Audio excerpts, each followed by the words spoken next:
Shitza. Right, everyone say goodbye to Penny before she has to Goodbye. leave. Before Goodbye, we have Penny. to kill Penny. We have to kill No. Penny. Wow. First Lit. you say slurs, Don't and say that. We're live. now You can't say that. Shut You can't say that I did that thing that I did not do. Buddy. Okay, I think I'm set, chat. I think I have the cards. I think. Yeah, just count it out and see if there's 22. These two joke. How about Those two you? important But I'm cards.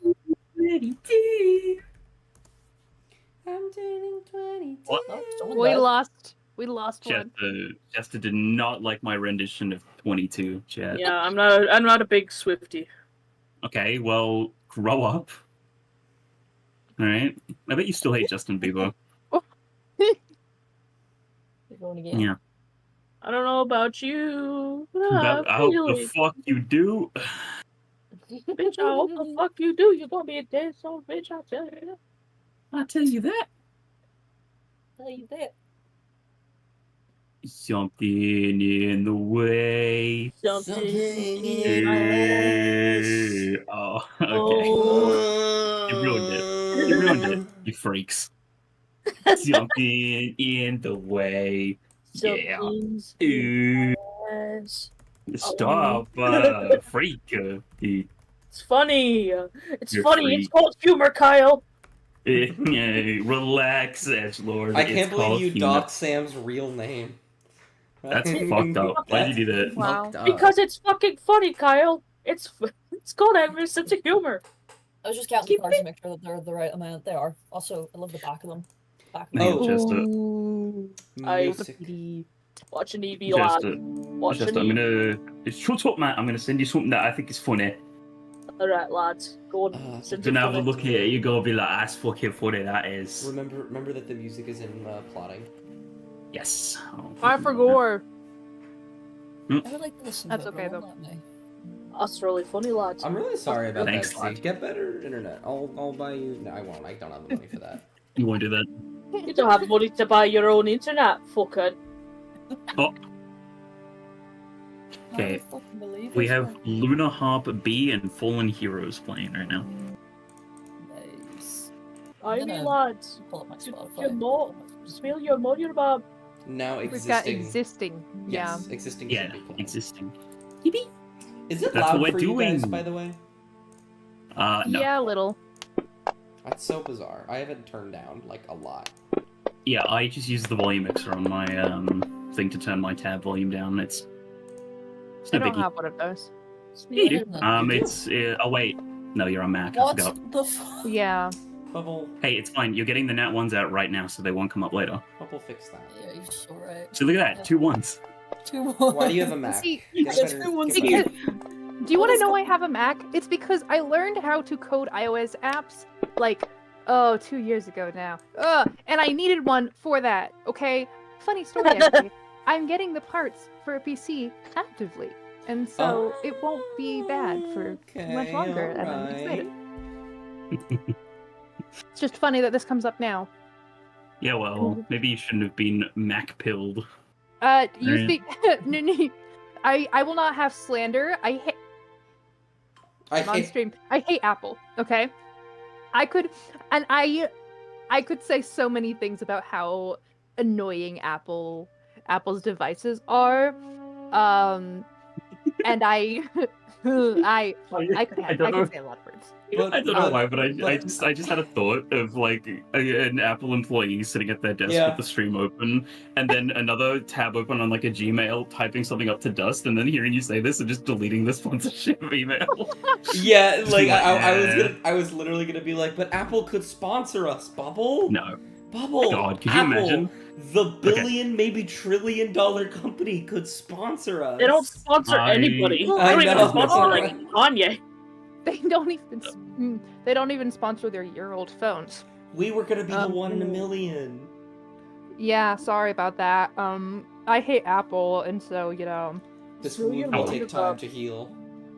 you'll have to get behind me for any Apple slander because I'm first in line. Oh yeah, I didn't watch the video, but I was scrolling through my what's it called? scrolling through my YouTube this morning, and do you know the YouTuber Legal Eagle? Yep. Yes. No. Yeah, he's apparently helping to sue Honey, Honey. Yeah, I saw that. E-movie moment. which is Motherfucker. B-movie get out. But yeah, okay. The suit titled Wendover Productions LLC and PayPal. Oh, yeah. Yeah. Oh yeah, Um, PayPal funny. owns Honey. Yeah. I didn't know that. Now I do. Which makes but it even worse. yeah, no, Yeah. I had to look at that and I was like, chat, is this for real? And I didn't watch the video, but yeah, no, there's a lot of things happening in our lovely little world. Planned obsolescence needs to plan its way into obsolescence. That's what I'm saying, dude. See, okay, planned obsolescence is one thing, and I will say I don't think that is at any point in the Gigabyte like in their like production manual, because this laptop that I am currently talking to you on, I have had since 2018, right? Wow. Mhm. This thing is goated as shit. It still runs things like Red Dead 2, right? And it's been 8 years. It's like, no, not 8 years, 6 years. And it's like, chat, any other one that I would have bought that has planned obsolescence would have been like 3 years, and then I would have had to buy another one.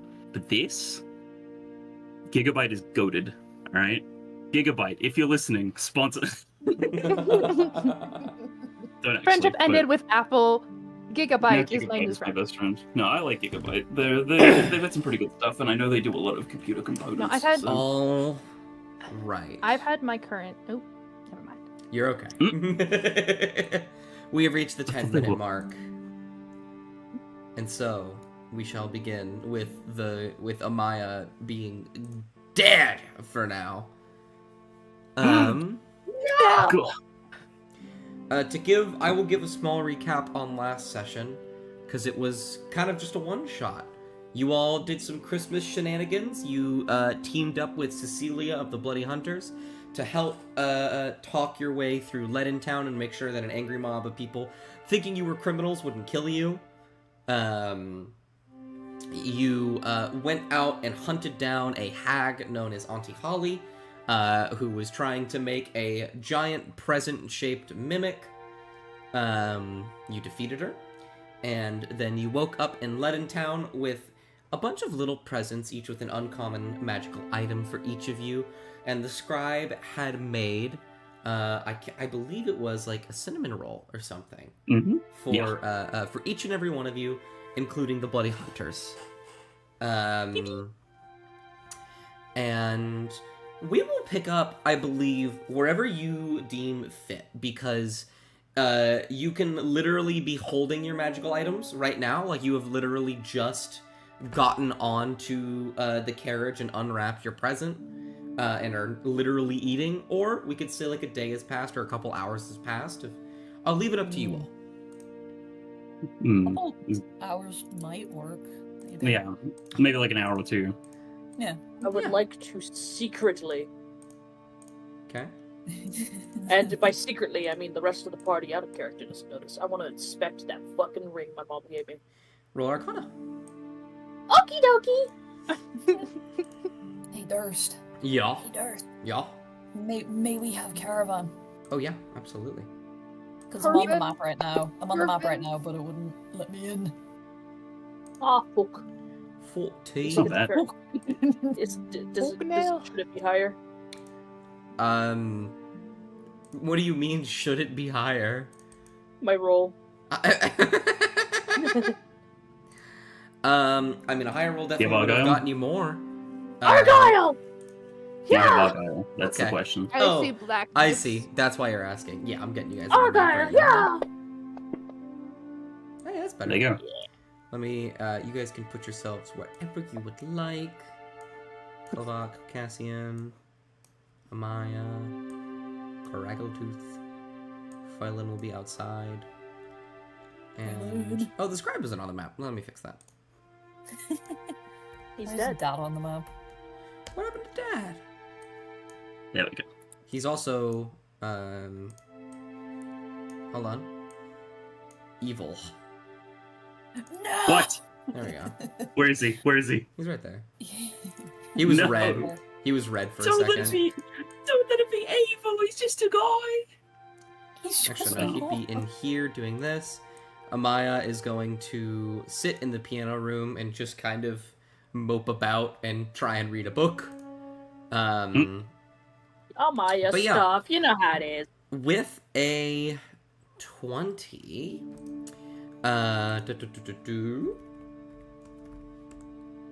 first things first, you get the confirmation this is in fact a ring of spell storing. And with the rules of the ring of spell storing, you are able to hold up to a level 5 spell, meaning anywhere from, what's it called? First, like, 5 first level spells, 2 second, 1 first, or 1 fifth level spell, stuff like that.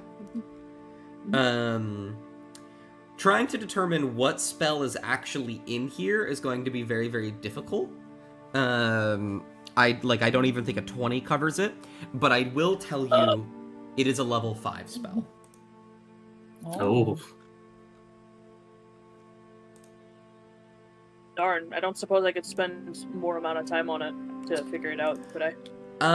No, I think the only way you'd be able to figure this out is with, like, another, like, very skilled wizard who can, like, parse this, or the person who put the spell in there telling you. Well, shoot. I guess the next time we run into any of our wizard friends, I'll have to ask. Or if I make a new wizard friend, maybe. Excuse me, that wasn't very polite.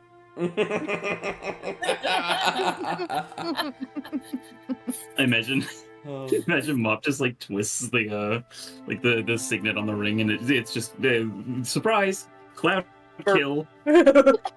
just They're all dead. Oh, that's fucked. But yeah, no. Is it a level 5 spell or a 5th level spell? By the way? A 5th level spell.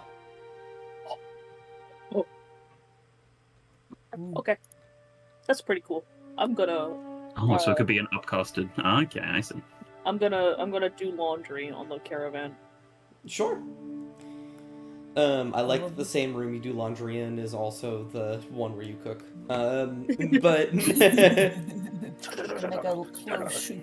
yeah, the scribe is tidying up over here, and cleaning up the dishes and the plates and all that. What are the rest of you doing? I just watch Craggletooth jump on the table. See, Craggletooth, I imagine the boots are nearly attuned, but she just thought she got really cool boots that fit her perfectly, which is something that she's never really had before. So she's just kind of like jumping off of things to test how good these boots actually are. Okay. Yeah. How long does a attunement I take? Like an hour or so? It depends on the item. Sometimes it has to be done over a long rest. Let me see. Does the winged boots specify? No, it did not specify. Which So probably means they don't It's about a need short to- rest, I think, is what attunement is. Let me. So hypothetically, she's mid jump and she's starts flying. no, that's what I imagined. Like Craggletooth jumps forward and then she fucking somersaults in the air because she's levitating upwards. You are 100% correct. It is a short rest, so an hour. Yippee! Okay, well, Yeah. I'm doing Yeah, laundry. And Cass is like reading. Give The me cards your they dirty got. clothes. Mm. They are covered in soot, pieces of sugar, probably like blood. And heavens know what else. Kovac's gonna loop back around outside of the armory. While he's doing that, he's like sort of undoing like the fixtures of his splint and everything. And it'll take him a little bit, considering that he's doing it himself. But eventually, once he's got all of his armor off, he'll like hand it to Mop and be like, "If you want to clean it, here you go." But I know I could probably prestigitate it clean, but the effort's worth it. yes, and I mean, I think that that's something that you just like to do, right? I think so. But it's a good enough answer, I guess. He's gonna, just hand off the armor. It's bit heavy. I think Wow. let's see, the splint components are 60 pounds, whatever that is in Arm's kilograms. broken. Oh, okay. Well, damn. That's 27 kilograms below. Oh, okay. I could lift that. But yeah, he's gonna give them up. And he's gonna say, "Are you sure you don't need me to put it somewhere else, or?" Maybe if you put it on the ground. Okay, I'll do that. And then he lifts it out of Mob's hands and like sets it on the ground neatly.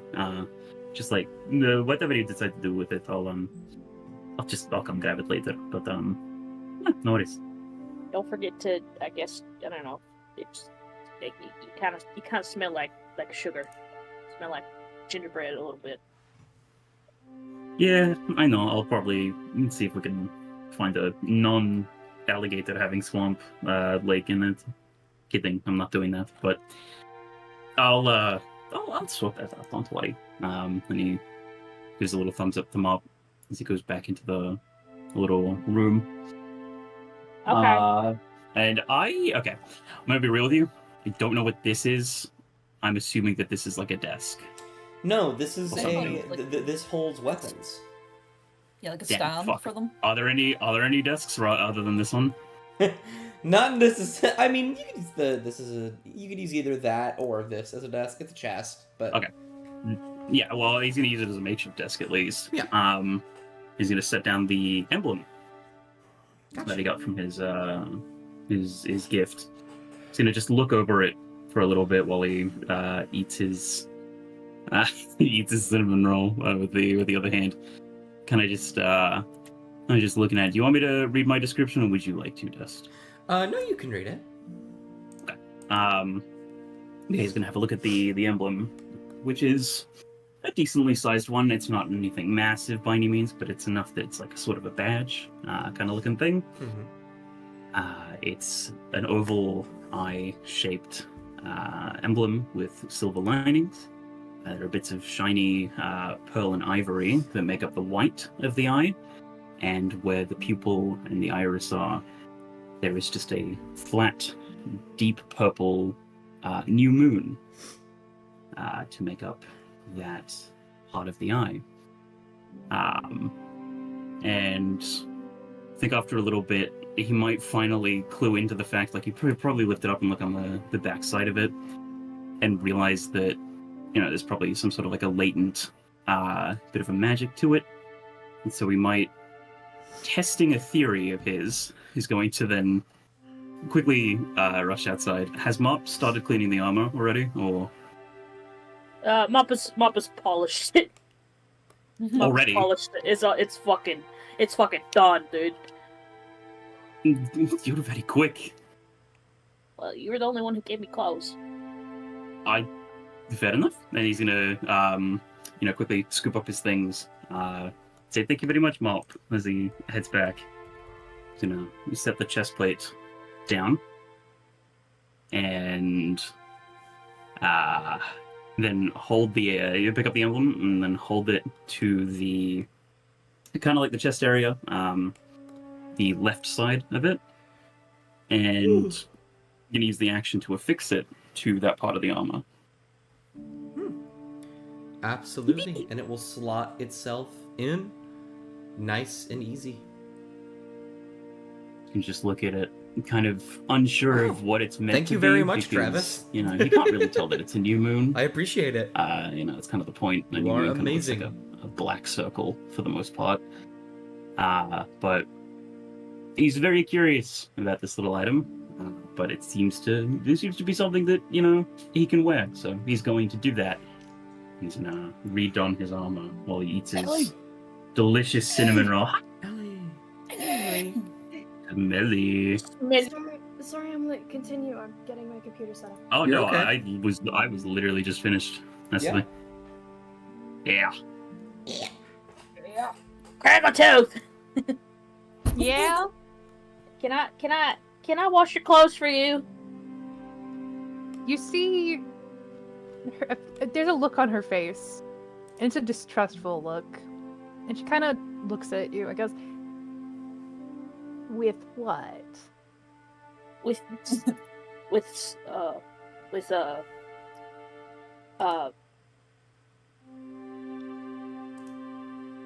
water. Mop just does not look happy about the fact that she's gonna use water. Just water, I guess. Don't you need soap for it as well? You see at the mention of soap, Craggletooth's ears like pin back against her head. Don't say the S word around bud. Yeah, Craggletooth. that's like the worst I swear see word you can there. say. One Gawk, mental Catherine. rental. Cassie's You know, gonna big roll her bye. eyes and like giggle a bit. She kind of like hems and haws a little bit, but she'll pull off her gloves and head over and like kind of like give them to Mop, but like hold on to them a little bit. Be like, now be careful. I with won't it. use soap. Okay. And you won't use soap. Thank you. And she Thank you. locks eyes with Mop, like looks her dead in the eyes, and doesn't let go until. I will not use the S word, and I will not. If I must, if somehow an accident happens, I promise I'll wash all the S word off. Okay. And she lets go, and just kind of nods.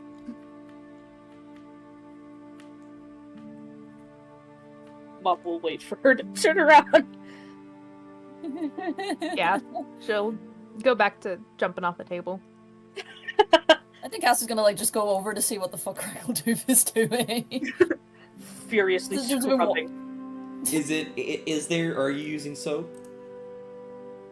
I think like there's a little bit of soap runoff from whenever I was washing Kovacs. So it's just like a little bit of soap in the water, you know? Yeah.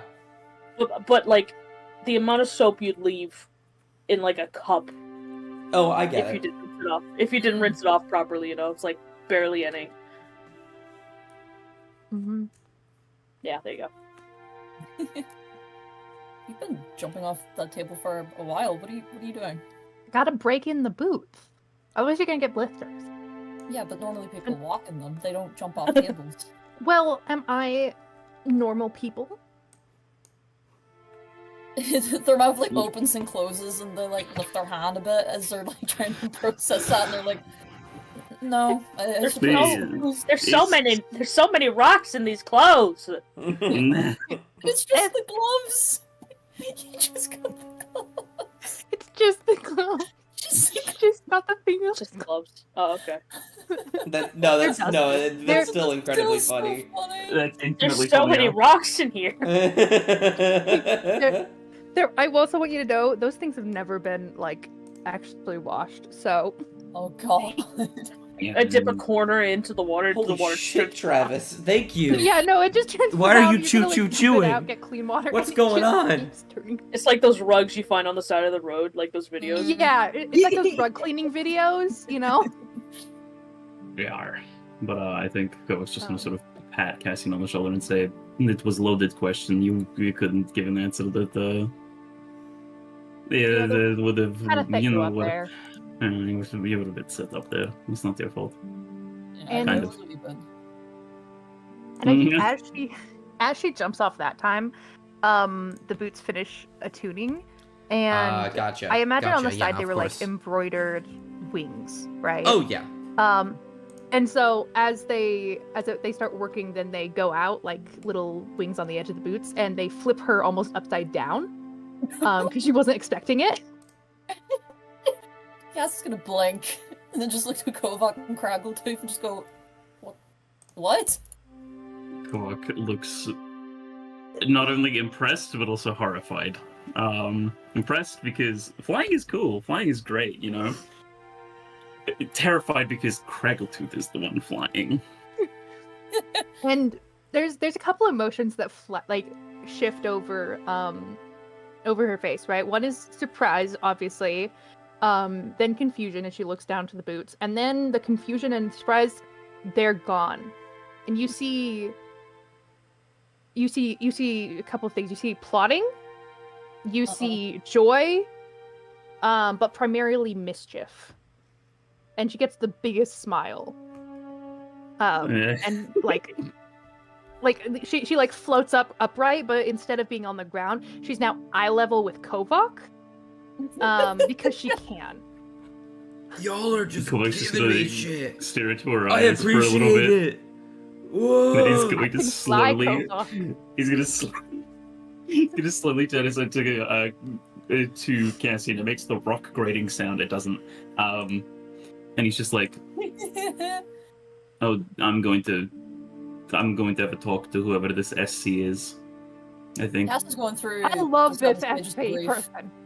Cass is going through the several stages of grief right now as they realize what this means, and they're gonna like look between Craggletooth, the Boots, and then Kovok, and then they're just gonna go. I suppose that hiding things on higher shelves is not gonna work anymore. No, it's not. You guys were hiding things from me on higher cells? No, but if we No. needed to, I was going to. I gotta go check the cells. Oh dear. Okay. She's going to go fly over and look at every single shelf in this caravan. Those flies. Yeah, literally. He's just gonna, pinch the bridge of his nose, but then he's gonna look to Cassian. What did that SC give you? Oh, I think they're gonna like reach into their pocket and lift out this this box. That's like, ominous. just a wee small box. What's in the box? Have you opened it? No. I think you should open it. They're cards, I think. They don't just like pop the top off, but they're not gonna take any of the cards out. I'm wondering, would Cass like know what they are? Like, do they come with instructions? Yeah, I was gonna say, did SC give us like a little tags about what they are? These cards come with instructions, because if they do, No. No, they do Cassian not. just gets a manual on how to use the cards, but it's like structured out like IKEA building instructions. I, Oh, by the way, I was gonna say Dustin. There we go. You were. Yep. Yep. I noticed that. I rolled that 2. No. No, they do not have oh instructions. no. Well, That's not of good course. because I need to announce how many cards I'm taking out. Otherwise, if I don't do that and take a card out, then they're all gonna go off all at once. Don't worry. I got That's this. not good. I got this. All right. You got this? You trust me. See. Yes. All right. Have you shuffled that deck? Yeah. Okay. And Kovak's going to sort of just like put a hand out towards the cards. He's going to be like, "Do you mind if I draw one?" Cass is gonna just like give a wee nod and hold the box out. You do mind, or you don't mind? Well, I wouldn't be offering you the box if I didn't. I know, but you know that you had, and it was mixed signal. What? Okay, it's fine. And then he's going to draw one card. Okay. Do you want it top, or just do you want me to pick one at random? Just. I was gonna say, draw, as long as they're shuffled, you can draw whichever way you want. Just tell me what the card is, I'll read off the title and what it does. Okay. Lack of clarification. Okay, we're gonna take one from the middle, and it is, 2 diamond. Like, diamond has 2 in it. 2 diamond. I have this. Alright. That is the, I have it here. That is the... Oh no! The Dusk card. This card supernaturally saps your energy. You have disadvantage on initiative rolls. This effect lasts until you finish a long rest, but it can be ended early by a remove curse spell or similar magic. Of all the ones you could have drawn, that one's very good, because you're about to take a long rest. Yeah, literally, and he's gonna draw the card and look at it, and he's gonna like read the word dusk. And as he does that, there's just this feeling of a lethargy that seems to like wash over him. You can see his his eyebrows twitch a little, just like, oh shit, okay. Okay. I just feel a little. I feel a little bit lethargic. I don't know if it's everything that got up to me, or if it's You think this. they all do that? Why would it? I don't think so. That would be kind of weird, wouldn't it? She looks at Cassian. Caladroma? I think you're gonna be like a wee bit hesitant given what just happened to Kovac, and they're like looking at this box and they're like, okay. They're gonna offer the box to Crackletooth. Crackletooth is going to go for one in the middle of the deck, Okay. in the box. Okay. By the way, though, should I? So these cards that I draw, should I just like leave them on the side? Because No. I think there was a thing where you can. They Okay, I can just reappear bring back in the deck. Yeah. Right. Yeah. Okay. Yeah. When they're red, they reappear. Oh, you got Into the deck. okay. It's one of the Joker cards. Oh, which one? Black. The black one. Which one was that It's a one? black one. Yeah. I think that's without trademark. Okay. What is this? This one makes sense that What's you would the- be getting this one. If I could find it. There it is.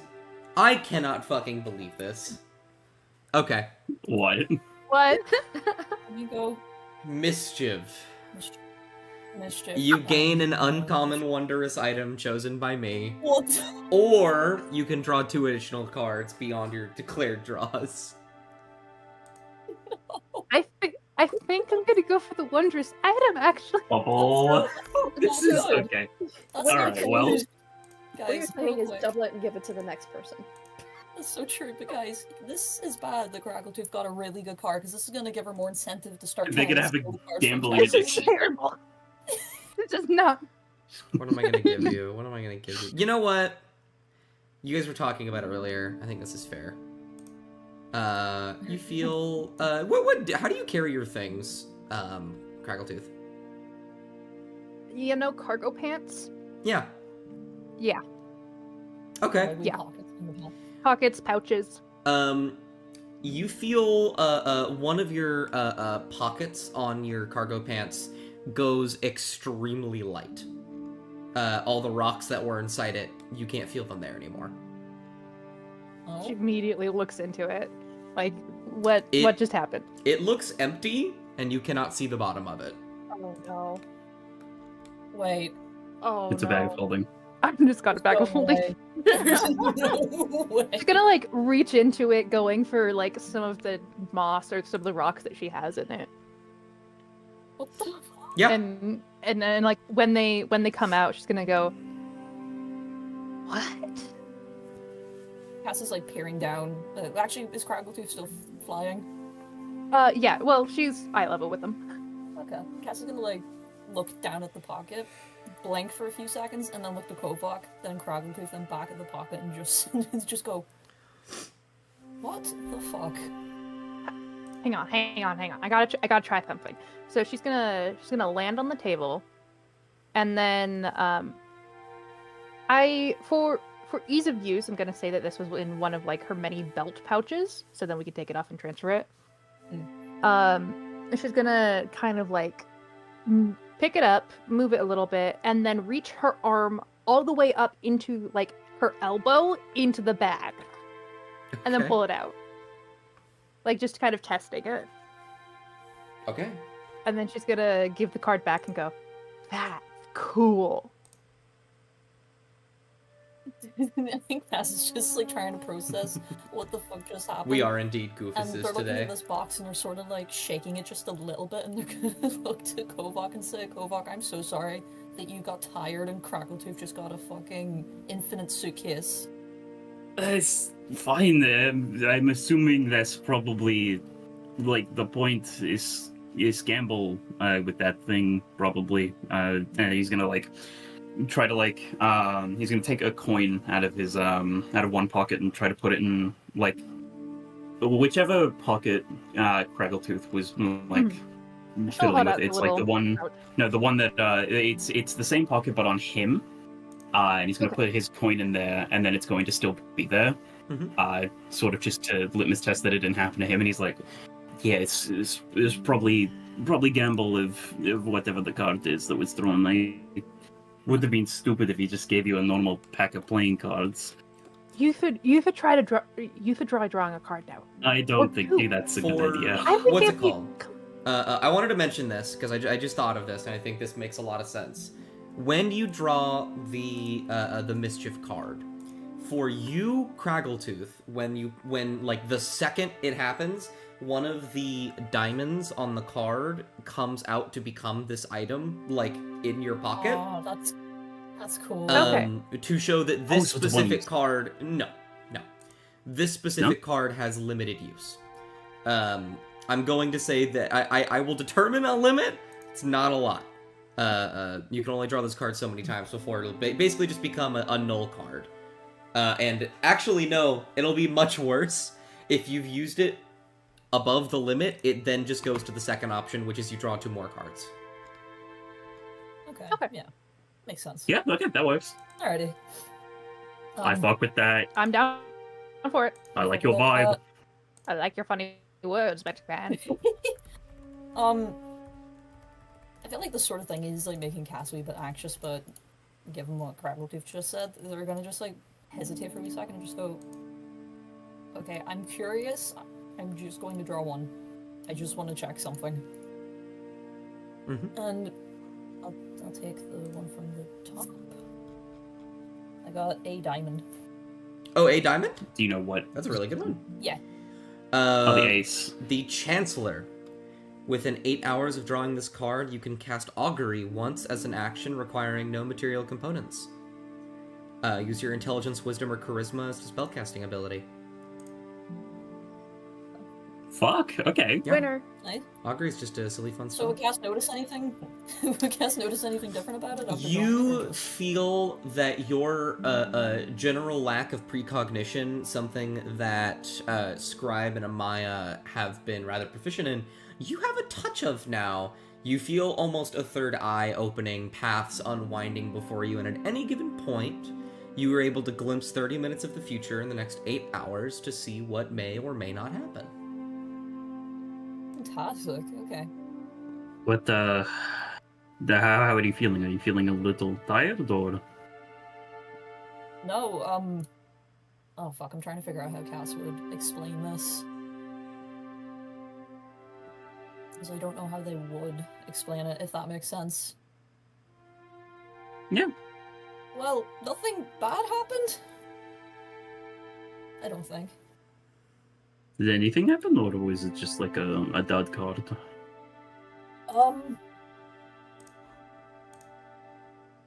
You know what? I doubt anything's gonna happen in like the next 8 hours?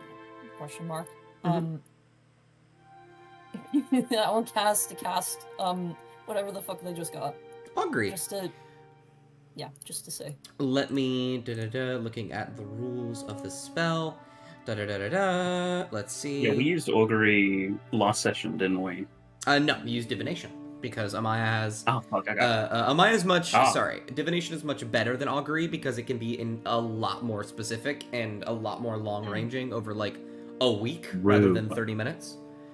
It was one of the divinationary spells, at least. Yeah. Swag. So, you receive an omen from an otherworldly entity about the results of a specific course of action that you plan to take within the next 30 minutes. So, what specific course of action do you plan to take within the next 30 minutes? Are you gonna come to town with Kovok? Smile. Ooh. Is Kovok heading to the town? Yeah, and I think I mentioned that at the end of last session. It's like I'm gonna just go to the people who live in town a little. Okay. Yeah, I could Cass do that. Could Cass. Yeah. The course of action within the next 30 minutes of going to the town will reveal, I believe this would be Wheel and Woe. Though you don't feel either presence is incredibly strong. What that means for the future, Wheel is good results, Woe is bad results, Wheel and Woe is a mix. And nothing, as in, like, you get nothing back, is nothing incredible is going to happen. So nothing good or bad, it's just neutral. Yes. But you received Wheel and Woe, which is both good and bad things will happen, though none of them seem to be particularly threatening. More or less Okay, just that's huge. information. Okay. Swag. So Cass just like gets that vibe then. Yeah. Okay. You get the feeling that going to town is a good idea, and talking to people is a good idea, but what you will get in return will be both good and bad. Okay. Mhm. I think Cass is gonna like relay that, but like say that it's like if we go to the town, I think that they'll clarify that. And Kovac's just like, huh. Well, I mean, I was planning to go in anyways. And if you're thinking it's a good thing, then maybe that card is like sort of telling you it's going to be a good thing. Maybe.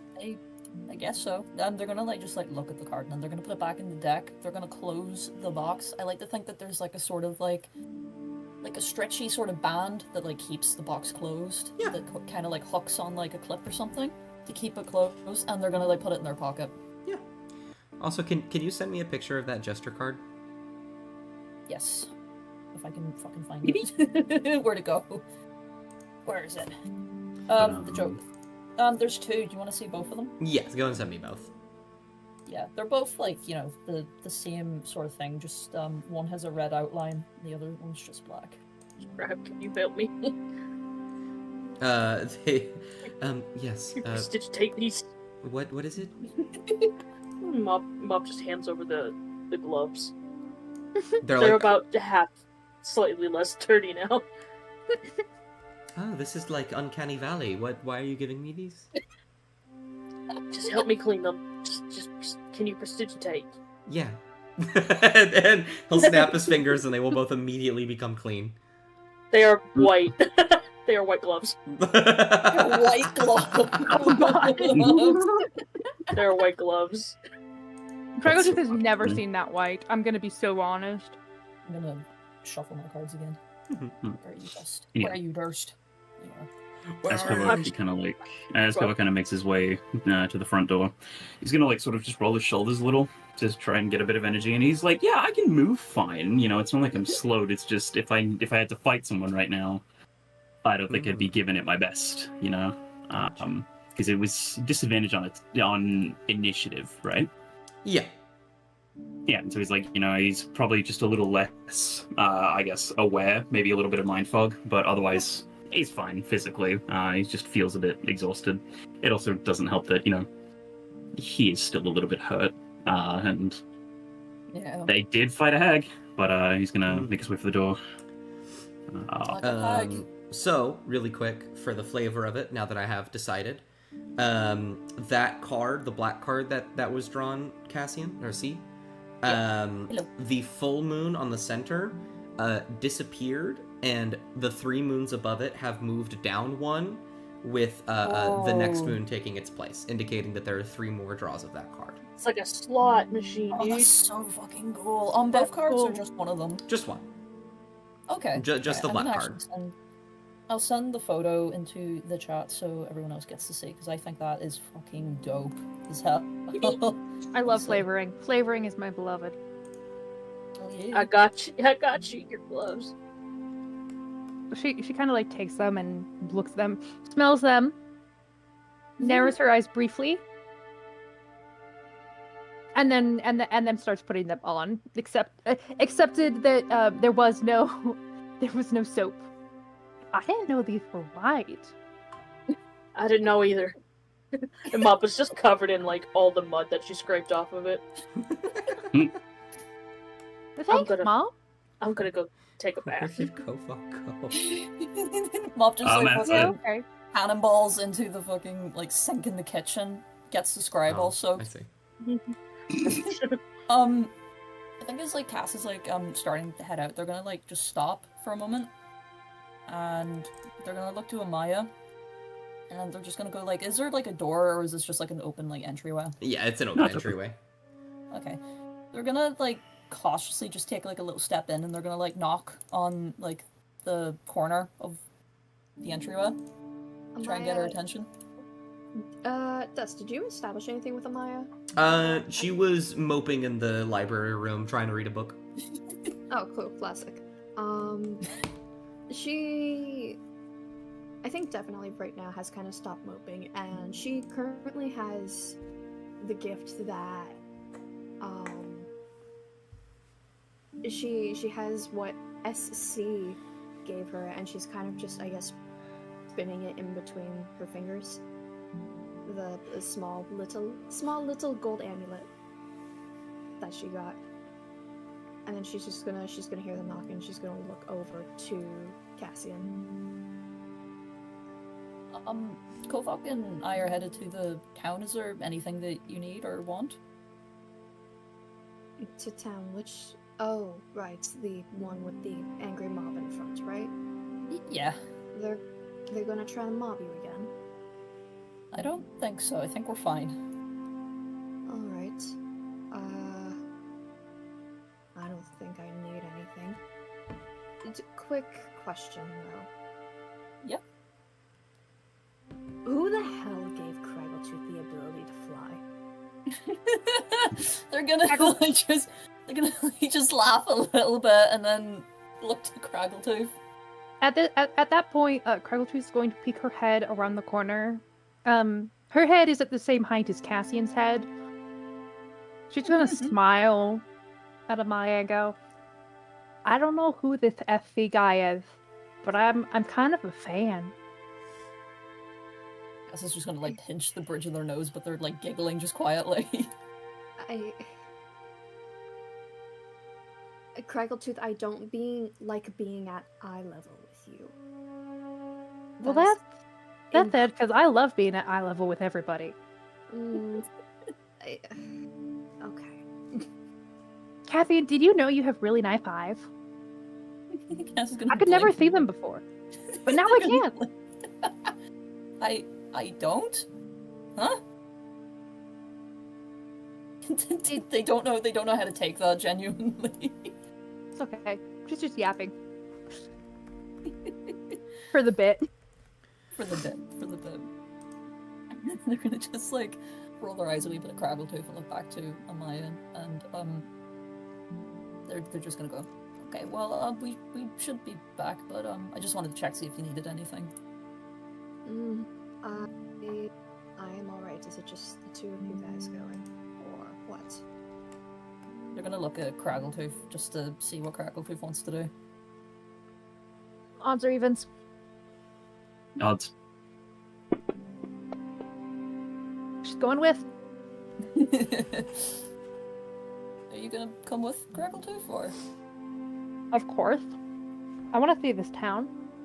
When, people aren't pointing at us with pitchforks. Yeah, right enough. They're gonna look to Amaya, and for a brief moment there's, fuck, I'm going with Kovok and Craggletooth. This might not go well. But they're gonna just like...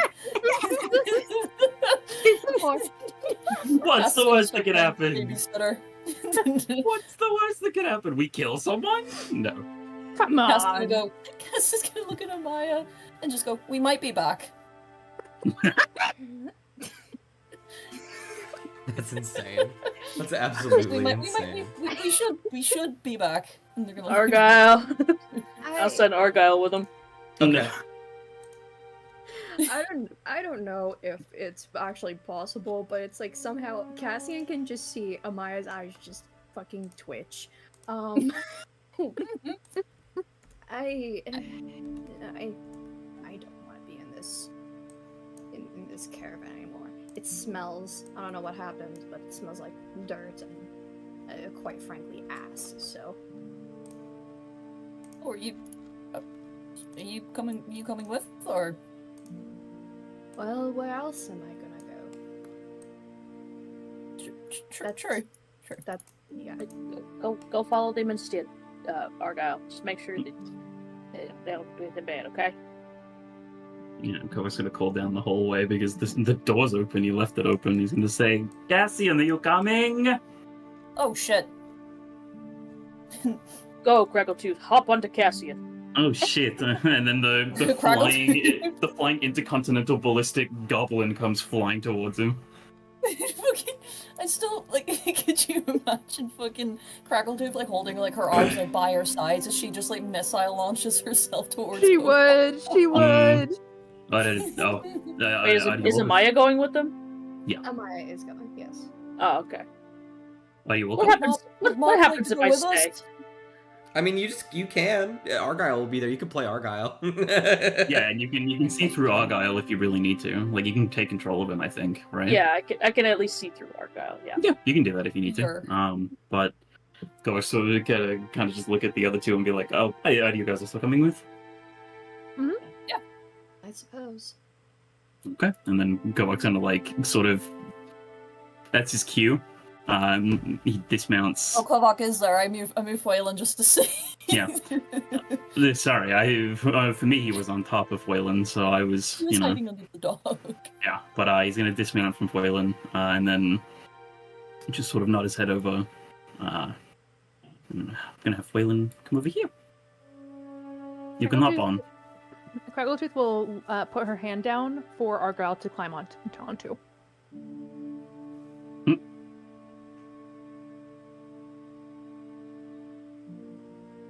Argyle is frozen. Argyle. Argyle. I'm so sorry, Argyle. Wee. Can we make that canon that he just stood there and was like zoned out? One eye was like, both eyes were looking in different postcodes for a moment.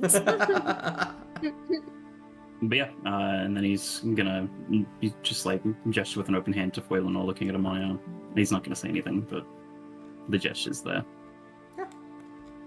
Yeah, I think Amaya is going to. I'm not the one playing with the dog. Buried. Get buried. Yeah. Okay. Control him as you'd like. But yeah. And when Amaya is on the dog, Ko's gonna head off in the direction of Leadentown, and he's not gonna get lost because he can see Leadentown. Yeah. He's not following So, directions. Kovak, do you want us to like lead you on where we have to go? Hey, I may have like a little bit of bruising and everything. I will kick your ass right now. Well, it's okay, guys, because now that I can fly, if we ever get lost, I can just fly up and see where we are. Oh dear. Okay. Is there a limit to how far you can fly? Because I would rather you not. I Don't don't test. know. Don't test. Don't test. Don't test. Don't test. Don't test. Yes, have there that. is. There is. No, Don't test. There is, Please but there don't test isn't. it. Yeah. To Yeah. clarify, you can use the boots to fly for up to 4 hours, all at once or in several shorter flights, each one using a minimum of 1 minute from the duration. If you are flying when the duration expires, you descend at a rate of 30 feet per round until you land. And you can regain 2 hours of flying after not being used for 12 hours. Mhm. Please assume that Craggletooth uses up all of the 4 hours in this long rest, until, she can't anymore, and then we'll go from there. Don't fly upwards. Just don't. Gotcha. Just don't do that. I don't know if I could get you. This entire interaction will probably take about 2 hours in game. So just take that off of your amount. Yes, to Leadentown. But yes, so I do not have a map for Leadentown, but that is okay. That is fine. I'm happy to theater it. Join me on North Sedal for a moment. North Brudal. Woohoo! Ball. North Brudal. I can talk. Because I totally didn't forget to put us on the map the last time during that whole Nah. interaction. So I'll put us on the map here. Yeah, for sure not. We do this. You You all guys, we're going to will... the beach. I'm joking. You all will make your way into Leadentown. There are still a lot of people outside, many of them talking and discussing with each other. When you begin to approach, a few of them give you strange looks, but that main woman from before, the one that was yelling at you, walks up, and this time she's not armed, she's not in the standard mob attire. She does a little bow, and she says, I sincerely apologize for my behavior earlier. You have to understand, when we were giving a warning like the one we were given, we had to be extremely careful. We are not a very well protected town. We are actually in one of the worst positions we could possibly be, with giants on our left, gorers on our right. And apparently hags. It's a bit much. Was a hag. We've sorted that one, but I appreciate you. no, I understand. It's not. It's easier to be more, I guess, aware of things than not. And just a quick look around. The guy that threw the pitchfork at Kovak that just donked off his armor, is he in the area? He is there. Do you look at him? Kovak's gonna just look at him and just give him a little bit of a nod. not one of like any sort of intimidatory thing, just like a yeah, I get it, buddy. When you look at him and there is a brief moment of eye contact, he looks extremely embarrassed, and and just kind of like shrinks himself a little bit. Nah, the Goak's not gonna take it take it to heart, because I mean, it didn't hurt. If it hurt, he probably would have been a little more, mad about it. But turn his attention back to the woman and be like, "But I do have to ask, who gave you that warning? Who was it?" Oh, well, I was in my tavern down the road, and this... I'm not supposed to judge my patrons, but this kind of just disheveled-looking man came through, said something about narrowly escaping a group of bandits that had attacked the Isle of Ard, and described them in actually uncharacteristic detail. And that detail happened to match all of you? Like, to the T? Like, the weapons, armor, all of that?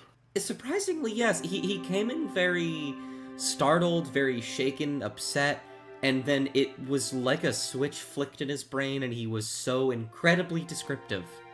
I don't know what was wrong with him, in all honesty.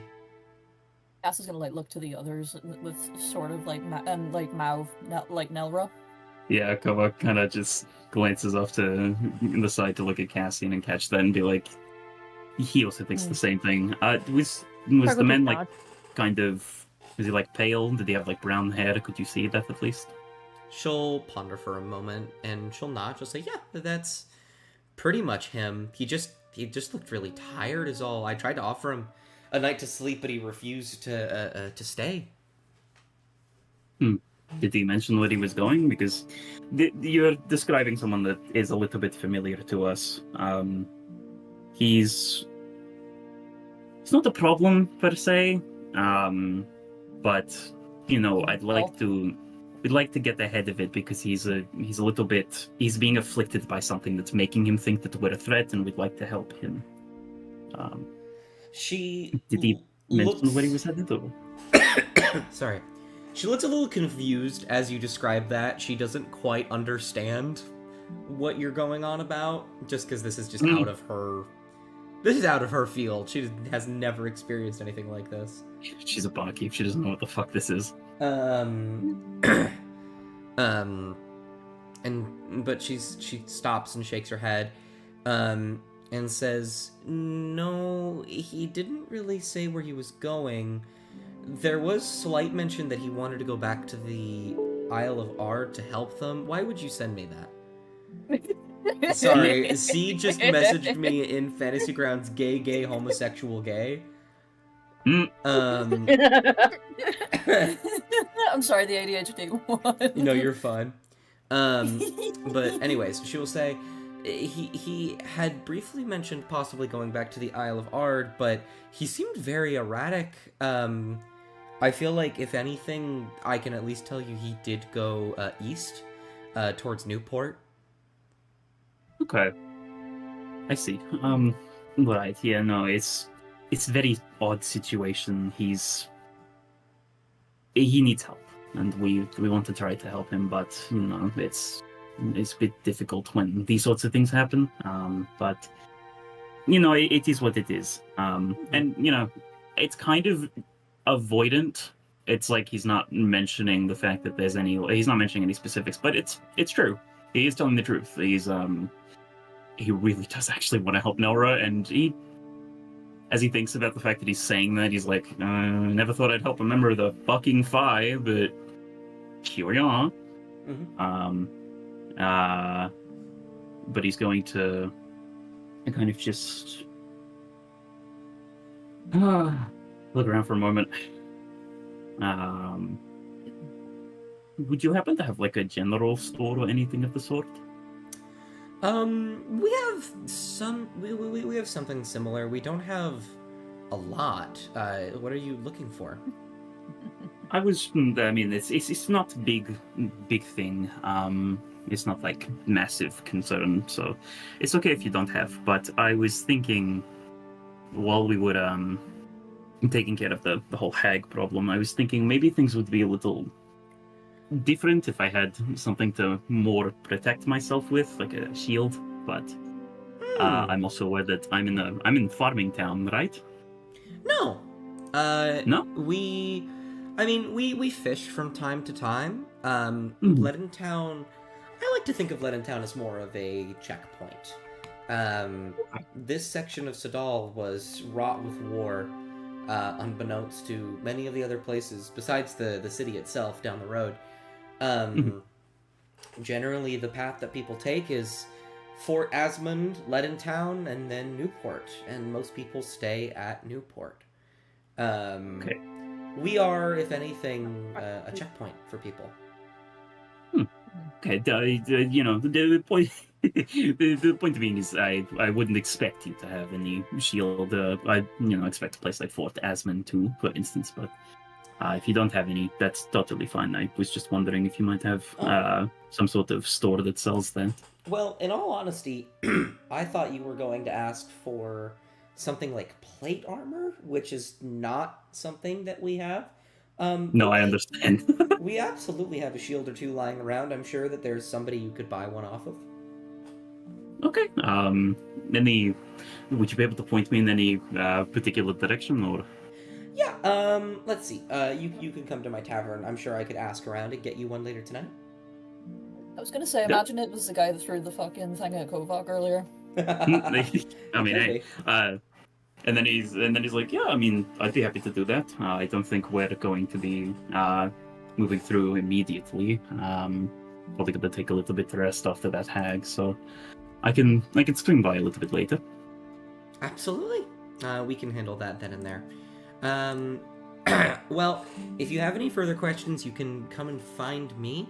Otherwise, sorry for the rude welcome to Leaden Town. I promise we're not always that mean. You're grand. It's you gotta get friendly. It's understandable. If I was told of threat and it was described to me in threat, then appeared, I get it. I would also probably be the same. It's no worry. No one was hurt, so it's all well and good. No worry. He gives it a little nod, and he's gonna sort of reconvene with the party a small bit off to the side. Sure. So he's not actually at the Isles of Ard, I don't think. Because think about it, right? He described us, if it is Nora, and I'm thinking it is, he described us as having attacked Temple or Isle of Ard, right? Yeah. But we haven't done that. The one thing that we did do that is adjacent to religion, we were at Temple when we were arrested. You remember that?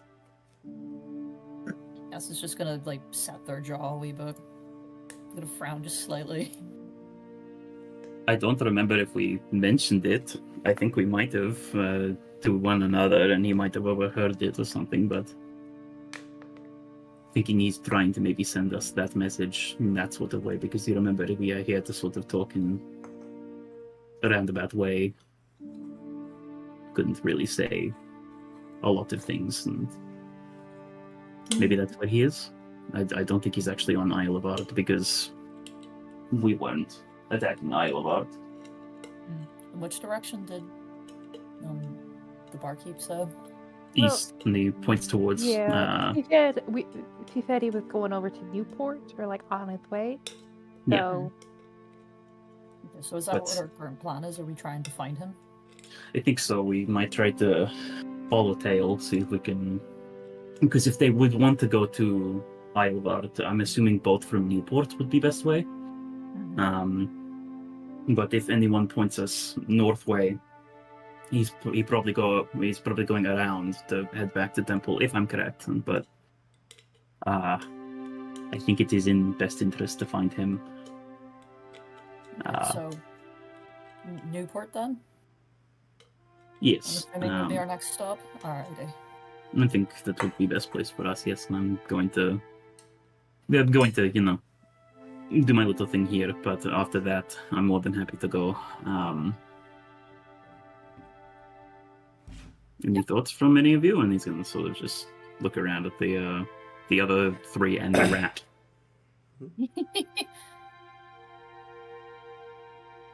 Well, I think I'll Weak. fucking Lorkius squeak. Love the Lord speak. Love that. I think it's a good idea. Okay, because I could be wrong. It's just the way my brain thinks, because we haven't been near the Isles of Arden. It's something religious. The only thing that connects us, most of us, is that temple. It could also be that he would say the Isles of Ard, just so that, like, these folks will get upset, because I think Ard is, like, big over here. So... It could be nothing, but I like the idea that it means something, because then we actually have, something to go off of instead of just motherfucking Newport. Plus, I suppose as well that, showing up to a town and saying, oh, these bandits are on their way, versus saying these bandits had come from this place after attacking it, I think one of them holds a bit more threat over the other. It's a good point, because if he mentioned it, and if he mentioned it to specifically get rise out of people of Leaden Town, it would make sense. It would be confrontation, and then we'd get to the bottom of it, and they would mention Isle of Ard, so then we'd be like, okay, we should probably go there next. Maybe that's what Nelra was thinking, if it is Nelra, but I'm also thinking that was he... It's a matter of, would he have put us in that sort of situation? Would he have put us in that kind of a threatening spot where we could have had bad thing happen? I'm thinking we probably we store thought, we hold on to them, and we have a chat with people in Newport, and if there's any sighting of anyone like Nora that heads to the Isle of Ard, we follow that way. If he goes north, we go north. What do you think?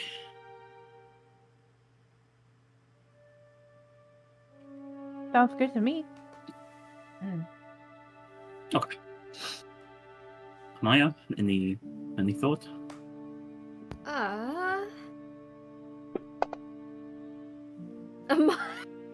Amaya continues to just not be helpful. Her arms are crossed and she just shrugs. Okay, that's fair enough. Okay, I'm going to maybe just linger around here for a little bit, maybe have a seat, enjoy a bit of the fresh air and everything, but you guys are welcome to go wherever you need to. Got to be here when the tavern opens, which I think... And he's going to sort of look to... He's not going to look at the sun, but he's going to look in the sky to see if he can kind of pinpoint where the sun is to try to tell the time of day. What's it called? If this is like shortly after the hag stuff, it's probably like 5 or 6 p.m. Okay, should only be a couple more hours then, and then I'll come back to Caravan. But, yeah, I mean, you're welcome to stay, you're welcome to go, whatever you'd like to do. I'm just going to wait here. They're not going to jump me, if that's what you're worried about. Are you sure about that? I'm positive. I thought you were Kovak. Anyway, I'm going back to the caravan. Bye! And they fly away. And Kovak is just going to sort of like grit his teeth a little bit and be like, okay, alright then, I think okay. Raggles getting those boots was a terrible idea. Like, Cass I'm like going to- says that like out loud. I'm going to have a chat with this SC, I swear, I tell you what. How long is it gonna be until you guys start to classify her as one of those, what do you call it, leash kids? I Cass giggles. honestly, I don't know. It's maybe soon enough. We'll see how those boots change everything. Lovag, I'm more shocked that you haven't already figured that out. Yeah, well. Considering. Considering, wait, hold on. Considering what? Considering that this little shit has boots, you know, and the first thing, like, one of the first emotions I saw across her face was mischief. Be okay. I'm going to believe it's going to be okay, and if it isn't, then, well, I'll have a chat with her and hope it works. You are uncharacteristically optimistic at this. He's just gonna sort of acknowledge that with a nod and be like, suppose I am, yes. I'm gonna go back to the caravan. Okay. And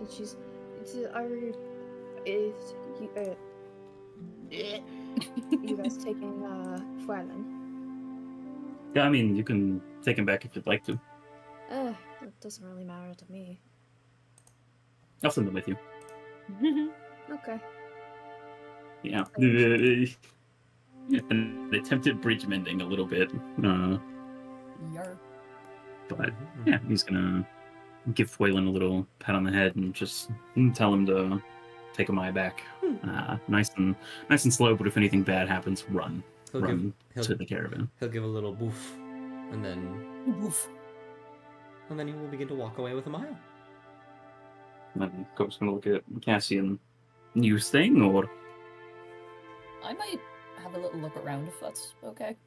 Yeah, that's fine. If anything happens, you know, I'm in the area, but I'm just going to sit down, rest a little, and wait for the tavern. Mm-hmm. If anything happens, you give a shout. Oh, you'll hear it. Mm-hmm. Okay. In that case, I will start with Cassie. Did you have something that you wanted to do here? I genuinely just think Cass just wants to have a little nosy. Like, just have a wee look around. Yeah. So I might roll, like, perception or something just to see if anything sticks out, but, like... Just to see if something happens. I'm not looking around for anything in particular, I just want to see what happens. Go ahead and roll perception, not with advantage. To see if you might be able to find something or other. A 22... I don't think there is much here in Leaded Town, specifically to help with what you are doing. You do find a lot of people that are kind of like settling down after the ruckus of today. Which, you know, if you want to talk to anybody, you can. If you talk to a few folks, you can confirm Melrose Path is eastward towards Newport. That way you have more than one person to go off of. Okay. But yeah, unless there's something specific you're looking for, there isn't much here in Leaden Town. Okay. Just for the shits and giggles, we don't need to touch too much into it, but does anyone look like they need help, like, carrying stuff, or is there, like, just things that people, like, look like they're struggling with a little bit that Cass could go and just help with? Oh, sure. While they're just, like, waiting around for Kovok? Yeah, absolutely. Okay. You can do that. And then, Kovok, I imagine you wanted to go to the tavern. Yeah, when it seems like people are starting to file in and everything, you'll Oh, there's probably a lot of swing people by. there today. Yeah, I'll swing by. There's a lot of people there today. Yarg. You kind of walk into the tavern. There actually is a map for this, but I don't have it, unfortunately. That's all good. You needed it, I'm sorry. I ate the map, I'm sorry. No. There's no particular guy behind the bar, is there? No, it's the woman. Okay, so there's no pen bear. Gotcha. Yeah, there's no pen. Not yet. Had to check. This son of a bitch has a fucking... I had to check. All right, you never know. Pen could be anywhere. Right? It's true. Oh yeah, Penn would have loved to open up a tavern in Leaden Town. He's a scary grabber. He was literally a nice heat, dude. I don't know what to tell you. Yeah, but nice is like to. one of the most populated cities.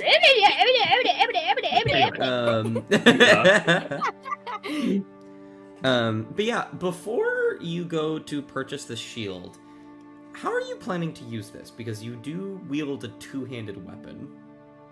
That's the thing, right? Is he's kind of aware of the fact that using the glaive is one of his main things. And that's probably still going to remain that way, right? Mm-hmm. but he also acknowledges that he isn't perfect with that kind of a thing. And his very, very brief square up with Nelra was a reminder of that. When Nelra disarmed him of it, and all he had in repose was just the one-handed longsword. Sure. And he's going to sort of just, in his mind, it's like, in that sort of a case, he'd rather have something to help defend him along with that sword rather than having to try to rely on pure swinging potential, because it's more of a thing that he uses the two-handed weapon for. So it's going to be very situational. I think it's going to very much be in Kovok's mind that it's a just-in-case type of thing, but it's probably not going to be the main thing that he's going to be using from here on out. Sure. But yeah, you will walk in, you'll see the woman at the bar, and she'll be talking to folks, and she'll hear, like, the bell ring above the door and see you walk in. And will immediately duck under the main bar and lift up a fairly large but unremarkable-looking shield with little paintings and etchings of fire and bricks on them. Mm-hmm. And as you get closer, she'll say, the person that sold this to me, they honestly just wanted to give it up. They didn't think that they would be needing it anytime soon. This was from one of the old veterans, one of the Dragonborn that actually stayed behind after the war and all that. They're quite old. They just kind of settled down here after all of that, and I don't know. Part of them, they said that part of them wanted to come and talk to you, see who they were giving it to, but I think they just wanted to make sure it was for a good cause. And given the fact that you just killed a hag and saved the village, I feel like it's a pretty good cause. I mean, fair enough. He's this guy in the tavern, and he sort of, like, glances around as he asks that. And, I mean, it's not exactly hard to find them pretty quickly. Like, looking around, you could just see a very old black dragonborn sitting in the corner of the room. Night, Dub. And he's gonna look. He's gonna linger on the dragonborn for a moment and look back to the tavern keep and ask, "Did you have a price for it? I can pay." It was just the standard, 10 gold. Okay, and he's gonna dig into the little, what's it called, coin purse. Take out the 10 and give it to her. There you go. And here you are. And she will hand Thank it you over very to much. Of course. He's gonna. I'm assuming it's probably going to be one of the ones where the handle is sort of a bit bigger, so that he can sort of slide it onto his arm a little, Yeah. so it's able to sort of just sit there, as clunky as it is, right? But just so he doesn't have to, like, hang on to it all the time. Yeah. But he is going to give her another nod and say thank you very much. Whatever, I don't think I'll come say hi, but yes, I'm going to go and he gestures to the Dragonborn. I'm going to have a small chat with him, I think. Oh, I mean, sure, go for it. Okay. And yeah, he's gonna sort of approach the Black Dragonborn. Is he sitting at a table? Yeah, he's sitting down. There are a few other people sitting there with him, but he sees you coming and is just kind of staring at you with... I don't think he's smiling. I think that he has a very blank, neutral expression on his face. Mm-hmm. And I was briefly gonna look at the other folks at the table, not to, like, not to side eye them or anything, but just an acknowledgement of, it won't take up much of his time, but he is going to hold out his non-shield bearing hand to the Dragonborn for a bit of a handshake, maybe, and he's going to say, "I appreciate you putting the shield forward. Thank you very much." he will reach out with a bit of a smirk and shake your hand and say, it needed to get some use sooner or later. Did you, are you comfortable sharing your name? Pause for a moment. Traynor is the name. I am a cousin to the Garishes, but a bit distant. I think it'll take him a small bit, but he kind of then pieces together the Garishes, the commander from Fort Asmund, and he's gonna give a bit of a nod and say, How many motherfuckers are there? Shut up. But yeah, Traynor, was it? Yeah, Traynor. Yeah. And he's gonna give a bit of a nod and he's gonna say, when this comes, when this is put to good use, I'll remember that Traynor was the one that saved my life. He'll nod and he'll say, since you came over, could you do Yes. me a favor? Depends. He will reach out for the shield, if you'll let him hold on to it for a moment. Yeah, he sort of like slips it down his arm, and catches the handle part of it with his hand, and then just holds it out to the shield. Holds the shield out to him. Sorry. And he will hold it with both of his hands, holding it above the table, so you could see the image on it. And he will say, when it comes to the war that tormented my people, we do not get a good reputation when it comes to our weaponry. But it was things like this shield, and many like it, that allowed people like me and Mr. Garish and many of those who escaped to live on past those times. I am not a Garish, but I do share in some of their customs. Every brick laid in the image on this shield is a story. One person that wielded it or a life saved. The fire representing the passion that burned those bricks into place and hardened their resolve.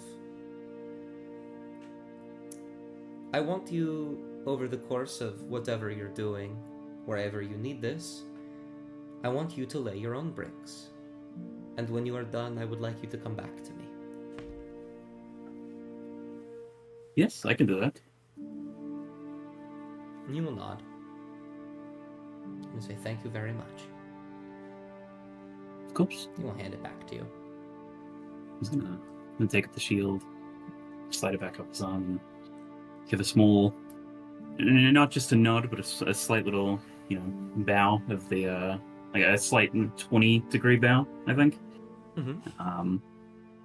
And say, going to go and get back on the road now, but thank you very much.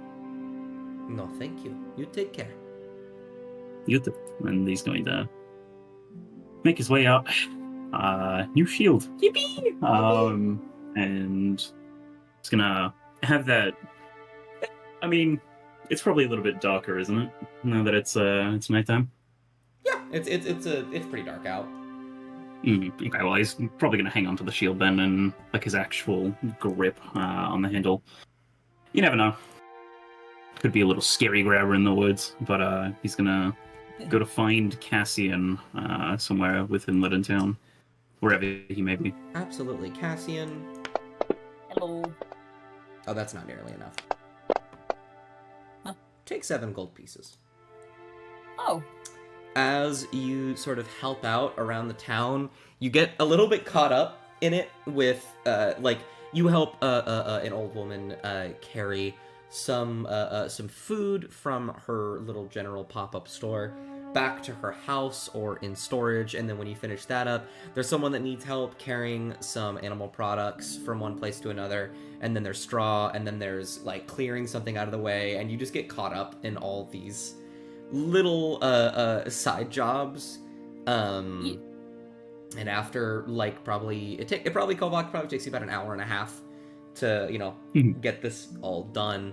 Cassian, after that, people just kind of like haphazardly handed you little bits and pieces of currency for helping them without asking.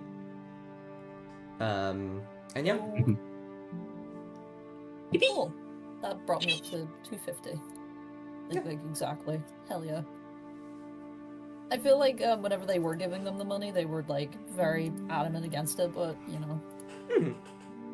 Every time you denied it, it was very much there's like a specific brand, I can't remember what culture it is, of like people who are like, no, shut the fuck up, take the money. And that's very much what these people are. When you say no, please, it is, and they're like, no, you worked for it, and if you don't take it, I'll get mad at you. And honestly, that works instantly. I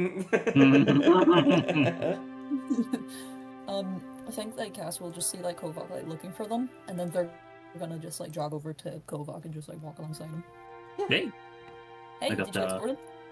Yeah, no, I got this, and he holds up the shield, and it's got the bricks and the fire on the outward side. Got it from a man named Trino. Didn't ask how to spell name, but I'm gonna probably write it down, because It's very well crafted. right, it's very good shield, very sturdy, and he's gonna sort of like give it like a little smack on the side, and then and, like take his hand and be like, oh Yep. shit, and it falls apart. No. oh, no, but it's like a bit of a thunk, and he's like, oh shit, but you know, I'm done here. If you want to head back now. Yeah, I'm ready to go back. Okay, we can go do that. It's which direction was it? Cass points in the direction. Anyway, I hope you know I was actually just kidding. I'm continuing the joke. And he's gonna. Oh, are you? Come on, rolls his eyes. As he heads off in the direction of the caravan. So before you two get back, what are the rest of you doing at the caravan? Mop is fervently scrubbing every single surface in this house, and eventually just kind of walks over here and looks at the door. Looks at this door right here. Just kind of, I guess, just wipes down the door. Yeah. You clean the doorknob a little bit. Yeah. Yeah, you can do that. Yeah. Just dusting everything, and then Mop will put on her new outfit. Oh, lovely. Once everything's clean. Absolutely.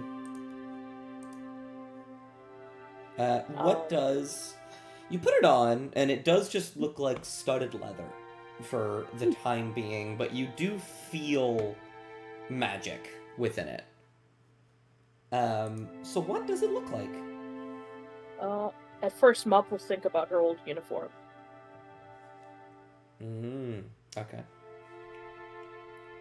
And so it will become you for a brief moment.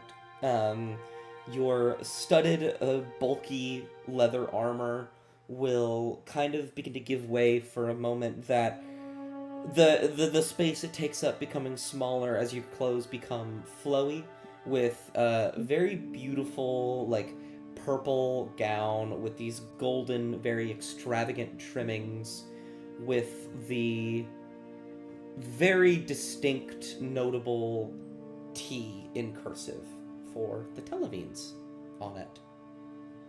Mop will sort of panic and take it off again. Aww. Does just change back to leather once she takes it off. Let me see, actually. That's a good point. While wearing this armor reducing the appearance of a normal set of clothing or some other kind of armor.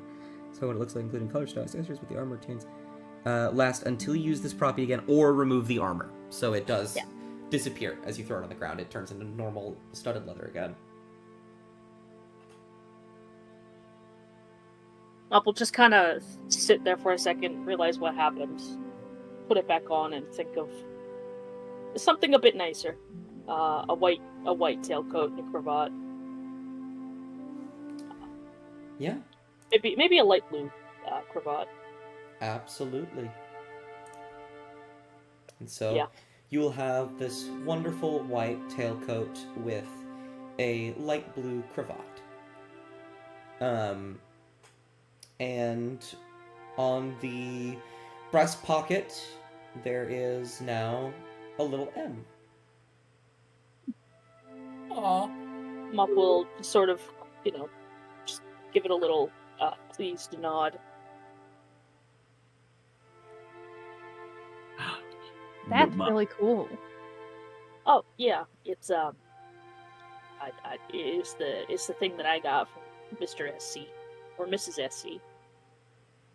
I'm not sure. I think they're really nice. Yeah, Personally. you got some very nice looking boots there. Yeah, and she raises about she's on the ground and she raises about a foot in the air and then goes back down to eye level with Mop. What in God's green earth? I can fly now. Okay. Great. Well, if you're gonna do that, and Mop's gonna hand over a duster to Craggletooth and say, "I couldn't reach some of the top shelves. Can you grab those for me?" She looks at the duster, and it's not like malice that she's looking at, but she looks completely confused. Like she has genuinely never seen one of these in her life, besides like glancing it, and she kind of looks up back to Mop and goes, "What do I do with it?" I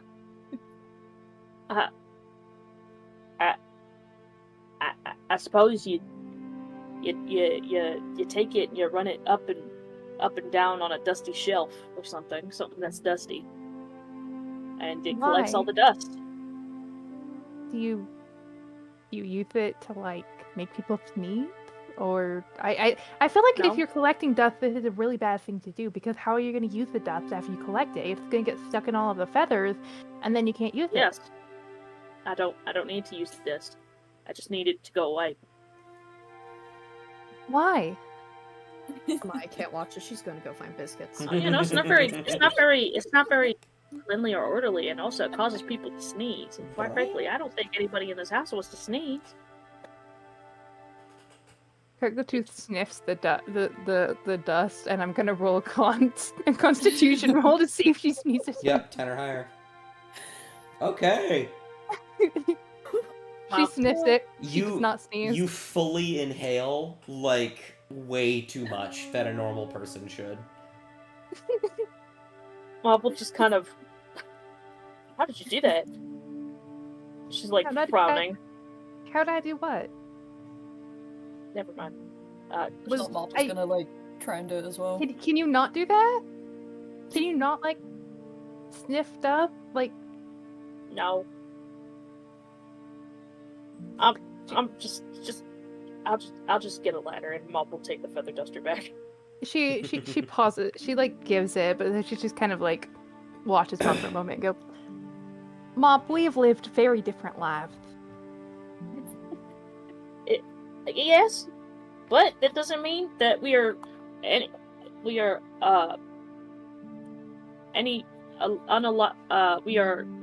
unalike. We are not. It does not mean we are not friends. I was gonna say. Mop will hold out a high five. She absolutely gives that high five. Mop's arm breaks instantly.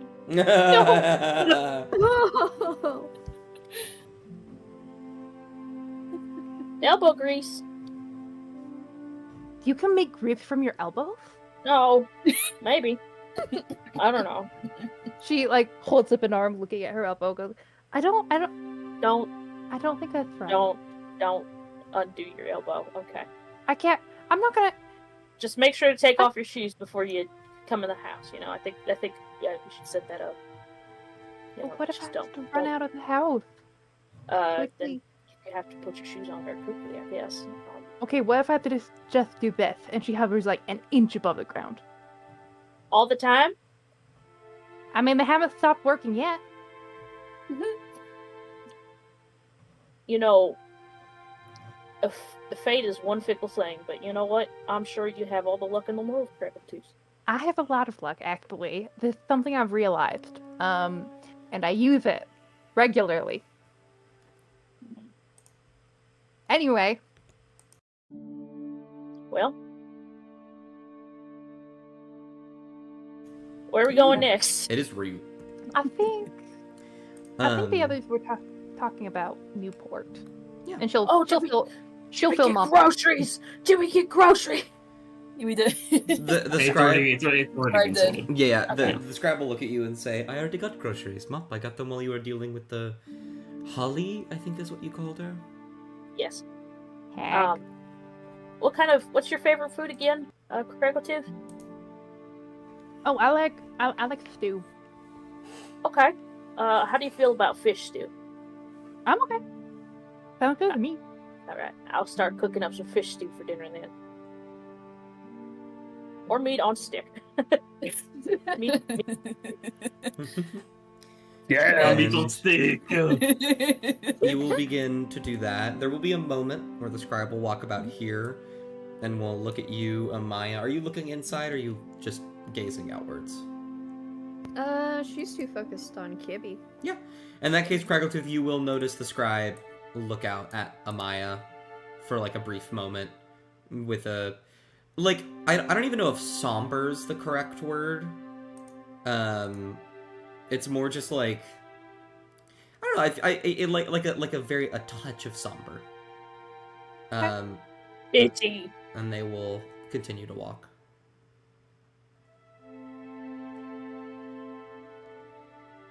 Ooh, fish noodles. And is there anything else you three wanted to do here before the other two come back?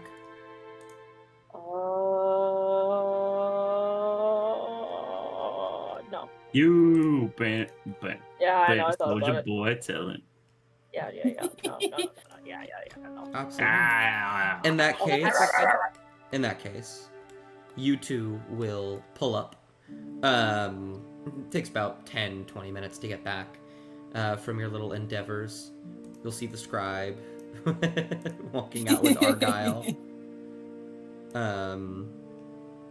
We'll see you, and they'll give a polite wave. Pass waves back. Waves to dad.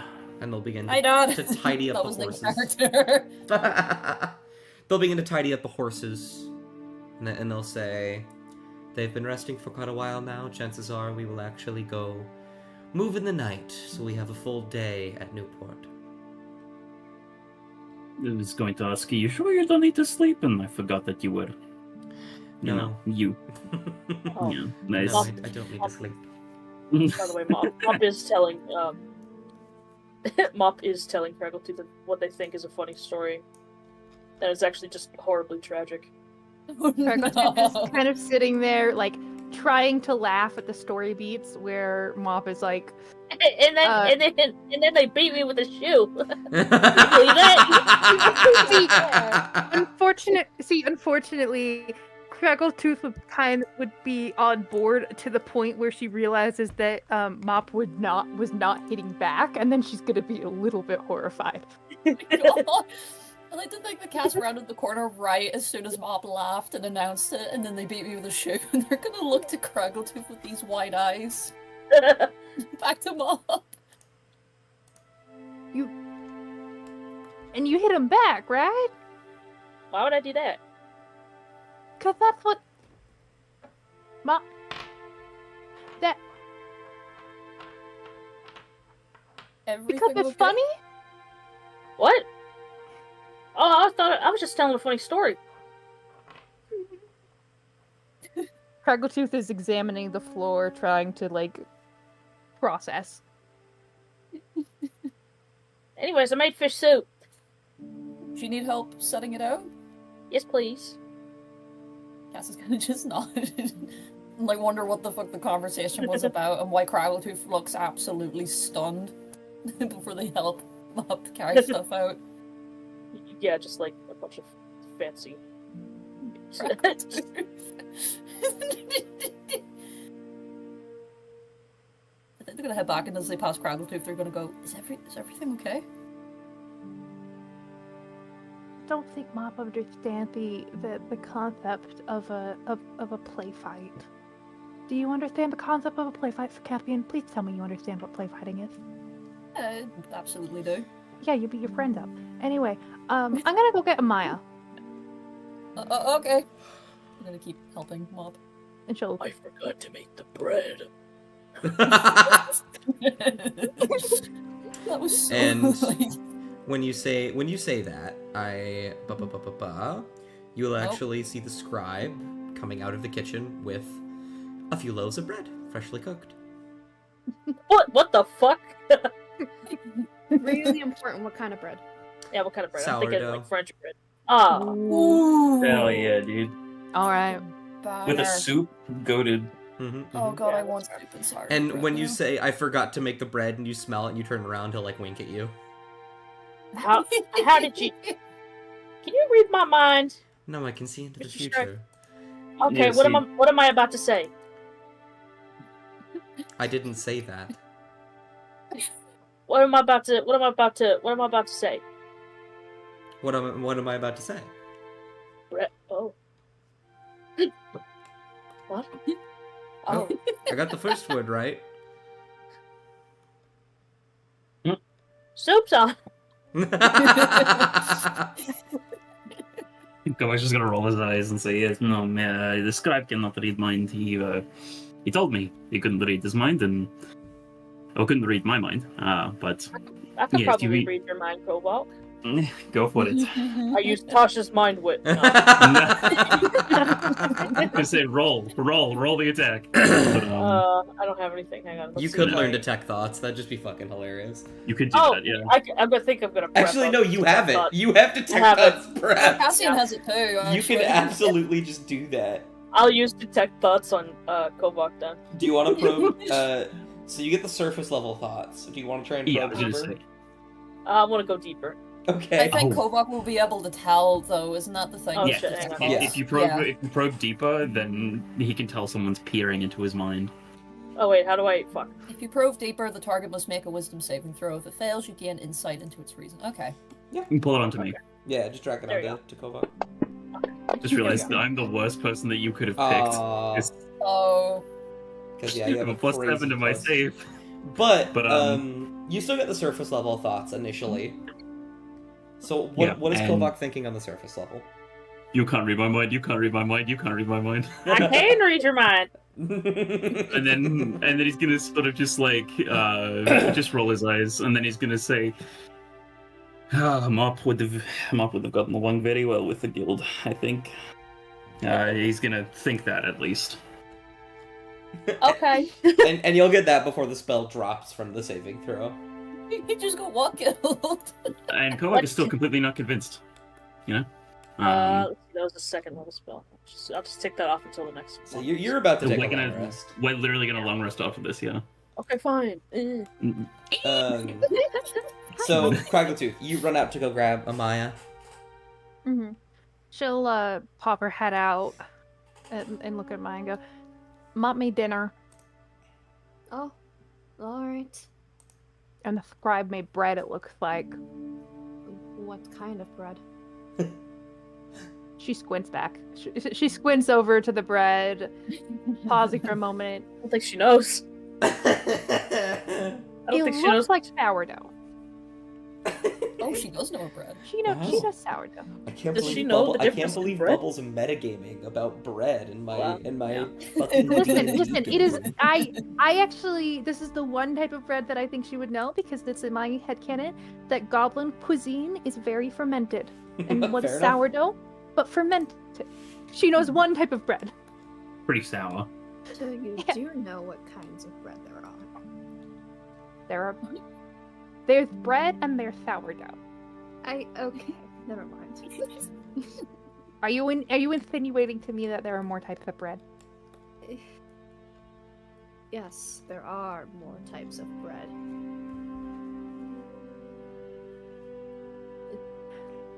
And you get the look. Amaya gets a look of like, I don't believe you, but I don't have enough evidence to prove you wrong. Why are you looking at me like that? How do you know what I'm looking at you like? Your eyes are closed. What? I'm saying the words that are coming out of my mouth right now are simply what I'm seeing. So You look perturbed though about bread. yeah, there's bread and there's sourdough. Incorrect, but all right. Technically, even if there are more types of bread, that would fall under the bread category, which technically means I'm right. Yes, but what is sourdough? Still bread. Sourdough is where you ferment it. Yes, I but know it's that word. still bread. Well, yes. You're All separating sourdough is distinction bread, but not all between- bread is sourdough. That's what I'm getting at. And the rest of the bread that isn't sourdough doesn't matter. Yes. Soup's what? getting cold. Kovok is fucking up the soup right now. If we're gonna Do not the soup. Yeah, bro is fucking slurping the soup up. He's like, you know. I'm gonna Google can dogs eat bread? Yes. Yes, they can. Can wolves eat sourdough? Cassian certainly can.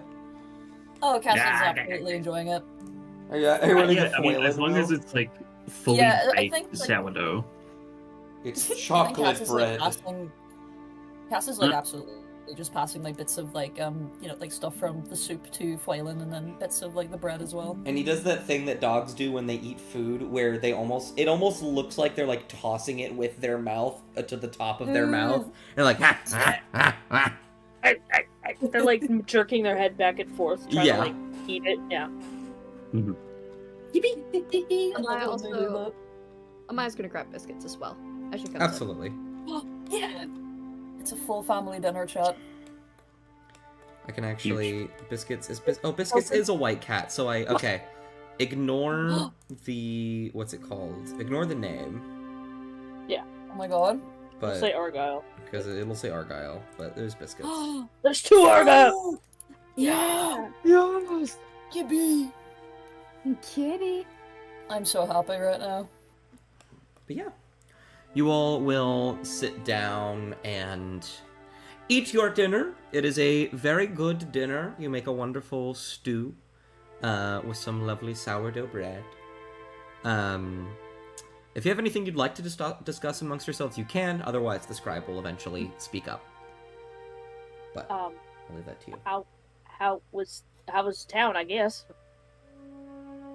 It was That's fun. good. Are they still mad at us? No, not at all. They were actually very apologetic after we helped them and everything. They felt very bad that they had responded the way they did. But it's fine. Because I know that They were we really would kind. understand. Yes, they were very, very, understandably Frightened. afraid, of the idea of violent people coming their way. So Did you? I understand why they were as standoffish as they were. Family dinner. We got any? Wait, you notice anything when you got home? And Mop will avoid eye contact and just kind of look up sheepishly. What was the question, sorry? You notice anything when you got home? And Kora's gonna sort of just squint at Mom, The house is And then- cleaner, but that's not what she started with. and then is gonna sort of just like glance down. Are they wearing the studded? Yes. You Oh. have new clothes. Yes. Well, that's Is nice. that what Mr. What's his? No, is that what SC gave you? Yes. Okay, I'm so worried about who this SC is. They seem to be giving us all these things. I'm just okay. I'm not going to think about it too much. And he's just gonna eat more of his soup. Soup. Oops. I want Cass to give a little bit of sourdough bread to Argyle and then try and reach over to give Biscuits a bit of fish. I will Fish. note, Absolutely. Amaya put a bunch of. Amaya's using the sourdough for her soup, but she has put a little spoonful of soup on a spoon in front of Oh, biscuits. Biscuits is lapping it up every now and again. She kind of makes a face. But she eats anyways. What was the face for? She doesn't like it. Oh my god. But she eats it anyway. The cat that does not like fish. Oh, does she visibly like look like she's not enjoying it? Only for a second. When like Okay. she goes in and she smells and she makes like a It's like her faces and where a cat's like face just kind of goes back and they're giving these squinty eyes and stuff. yeah. That's what I'm just Um high-key imagining. and the scribe will look over and chuckle and say, "This is Biscuits is a cat that has survived in the wild for an incredibly long time. They aren't necessarily a picky eater." Biscuits is a rescue? I suppose that's a word for Mop it. will look absolutely moved and close to tears. Are you okay? I'm just so happy you're just so kind to that little kitty. What? I suppose I guess. They just hopped on one day and they didn't want to leave. Cass is just like chuckling quietly. Excuse me, and Mop will pull out a handkerchief. What are you gonna say, Ellie? I think there's a distribution system for that. I've heard of it before. They asked me to volunteer one time, but I said no. Yeah, of course you'd say no. Hmm. Is Waylon alright back there? I think he's okay. Hum, hum, hum, hum, hum. Cass like Yeah. tosses like another like bit of like fish towards him. I think he Chomps still looks out a of little the air. bit looks a little bit damaged. Is all. That's all I'm saying. It looks a little worse for wear, but not the worst for wear. You know. He's like Yes, there's like the- splotches of dry blood on him. Yes, the whole thing with the hag was a bit of a tough hit for all of us, but Phelan was able to walk, but I think he just needs what we all do, and that's just a bit of rest, and it should be all good. Is that right? Is that right, little man? Hold on. Oh I'm man. gonna give a little boof. Oof. There you go. But yeah, no, you should be okay. All this to say, but I'm sure he appreciates you caring about him as much. I know I do.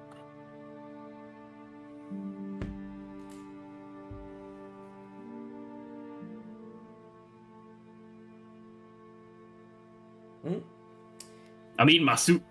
I'm in my I'm eating my soup. I guess. Does anybody have any allergies? Now that I think about it, No. Now Seaweed. that I think, oh yeah, seaweed. Now that I think about it, Cassian, can you eat chocolate? I'm sorry if this is an insensitive question. Cass is gonna like giggle like a wee bit because like the question like seems to just like it's very amusing to them, but it's not like a don't be Onions, fucking stupid guacamole. type of laugh. Chocolates are actually very bad for dead people. It's true. Oh really? Oh, I meant the okay. The scribble chocolate. No. I'm gonna. Give me a wee second. Where's my fucking? Are you Where's my making it? fucking? You making a cannon? No, so this is something that's like happened before, but I leave that open. If anyone wants to incite that. I'll incite it. Yeah. I'm inviting that. Fucker. Yeah, wait, hold on. Oh, Argyle, help me. Oh fuck me! Yes, perceived. Okay, Argyle will nod and then narrow their eyes at Cassian. Yes. I saw that 20. Oh 20. my god. I mean, it's over 20. Not a single one of them believe you. Bollocks. You're full of The shit, scribe dog. didn't roll. The scribe didn't roll. The scribe doesn't need to roll. He knows the answer. That's cheating. Anyway, Mm. I think for a moment, there's a moment where like after they sort of laugh, like their expression just sort of looks a wee bit distant, like they're remembering something. But it's clear that they're just like quickly like shaking that off as they like go to answer. Detect thoughts! No. I don't want to do that. No, chocolate doesn't affect me. Does Okay. it It's affect certainly- you in It didn't the dog form? Yeah, can you eat chocolate whenever you're a puppy dog? I haven't tried that before, but it certainly doesn't affect me. It never affected me when I was alive either. Whoa. Guacamole, onions? I like onions. I love onions. But So no, I haven't tried eating chocolate in that form. Or Chives? those forms. Alcohol? Garlic? I don't Citrus? drink alcohol. I don't drink alcohol that often. I can't hold it properly. Mushrooms? Nuts? I don't like mushrooms. Grapes? Can you eat grapes? Fucking love grapes. Okay. I'm out. I'm out of things. And you're eating sourdough currently, so I guess that's fine. Mm-hmm. If anything happens, I'll let you know. Amaya, Yeah. do you have any allergies or preferences for food? No. Have you ever had a papaya, Amaya? What is a papaya? Can I call you papaya? No. Oh, What is a papaya? it's Don't know. a fruit. It's You like don't know what a papaya is, Amaya? it's a big old fruit. Okay. Why are you calling me a fruit? I don't know. It's just Are it's just you something that rhymes with your insinuating name. something, Mom? No, it just rhymes with your name. Oh. Uh-huh. Oh, Cass is trying so hard not to actually laugh. They're trying so hard. It's just it's a very fleshy fruit. It comes with a I- lot of seeds. It's very good. And I just thought maybe you'd had a papaya before. Maybe it's just your favorite fruit. Maybe I could call you that as a fun little nickname, and maybe we'd be closer as friends. Okay. The joke, Amaya, your name rhymes with the fruit. No.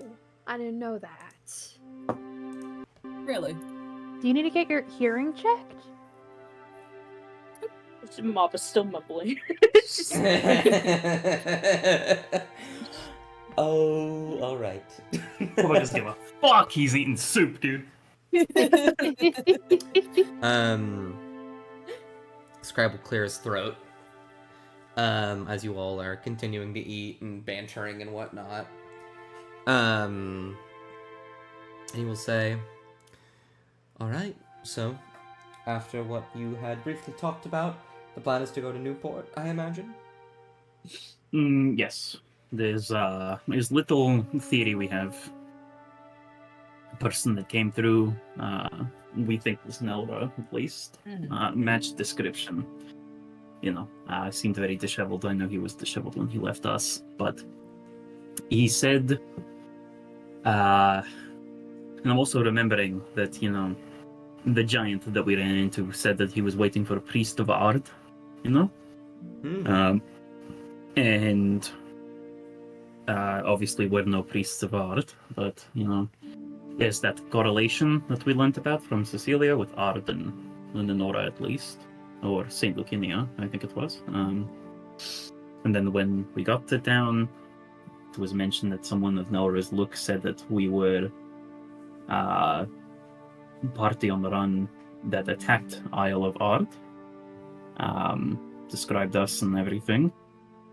And then after we spoke to the tavern owner, she mentioned that he said something about going to the Isles of Art.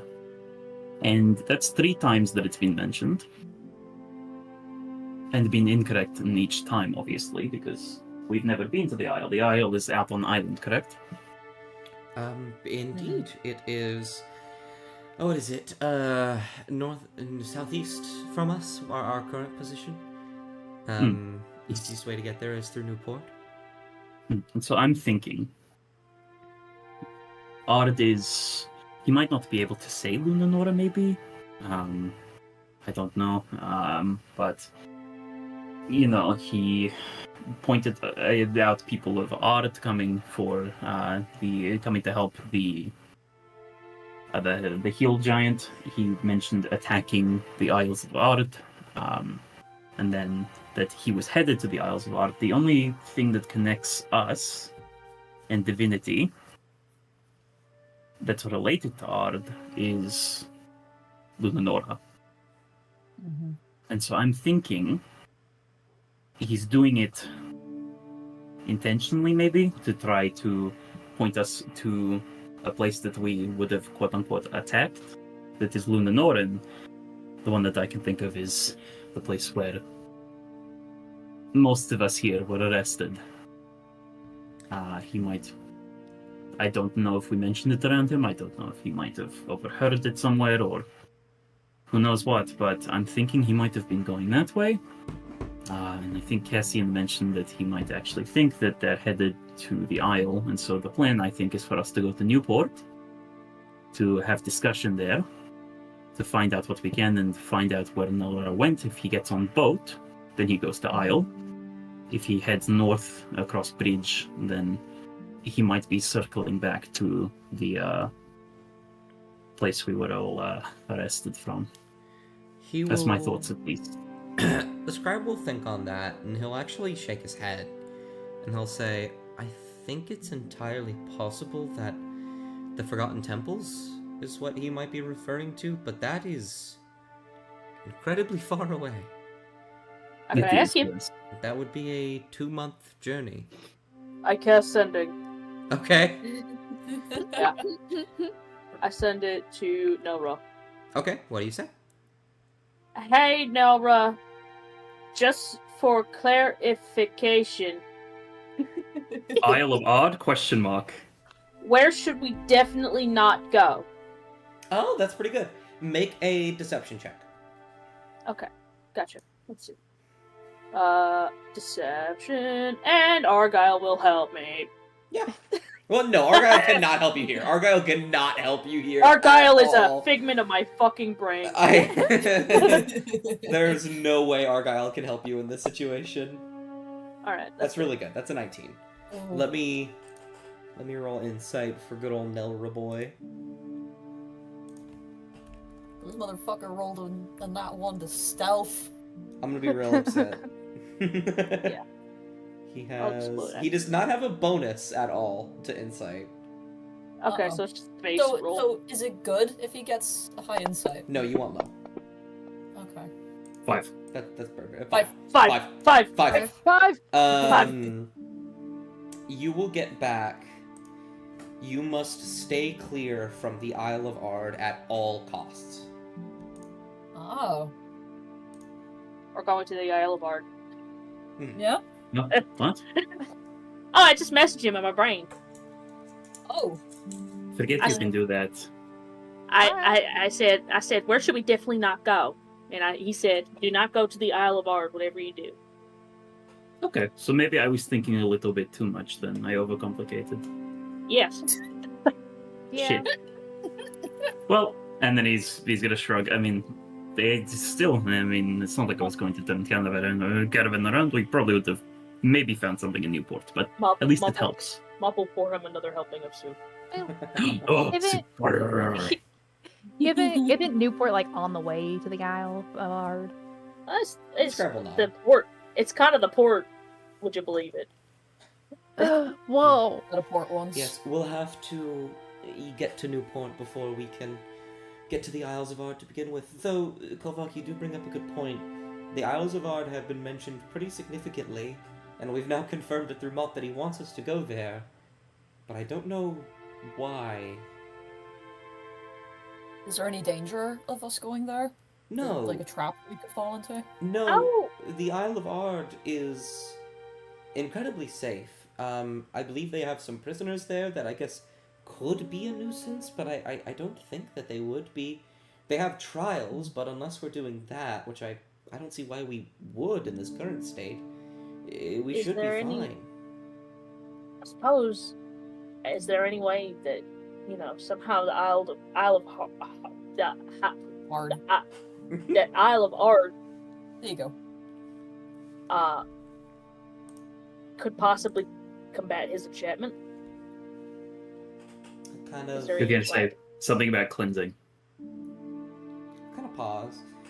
It's entirely possible, but unlikely. The magic inflicted upon him is that of Anagaros. A few people have such magic, and it's rarely divvied out through scrolls.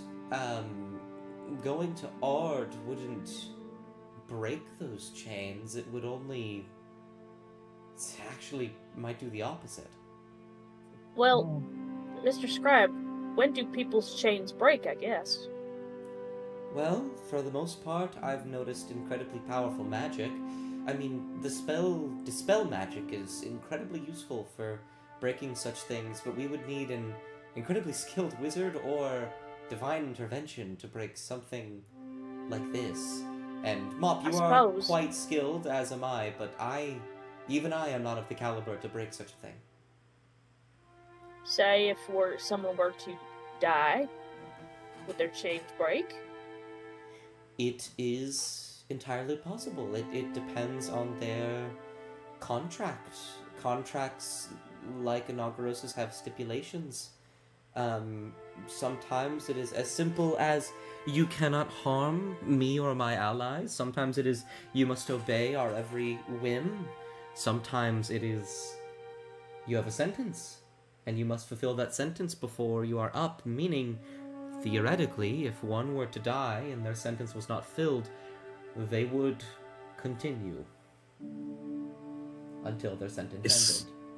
ended. The real question is, I know there's a bit of marked history between Arden and Agros.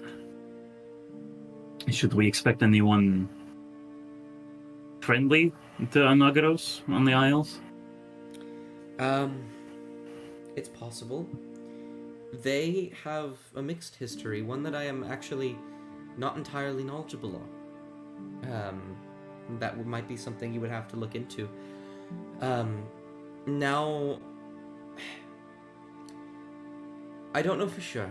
The people of Ard are not necessarily... I don't know how to put this. Lovey-dovey? I don't know the word for it. With the people at Doshia and those affiliated with Inauguros. I mean, consider for a moment the pantheon of Inauguros resides entirely within Doshia, except for Ard, who is within that pantheon and instead resides here. And His Cecilia presence- told me the Oh, please. bit of problem between those two. Indeed. The whole Lucinian thing. We will have to look into that, I suppose.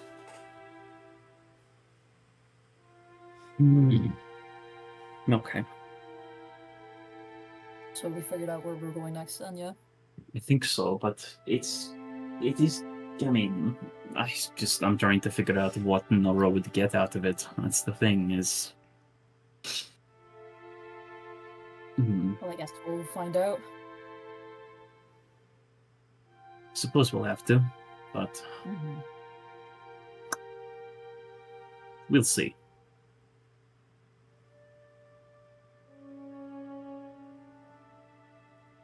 Oh, that was really nice. Do you need help cleaning up? Chester. Why? Sorry, what? You're so fine. Thanks for the dinner, Mom. Do you need help tidying up?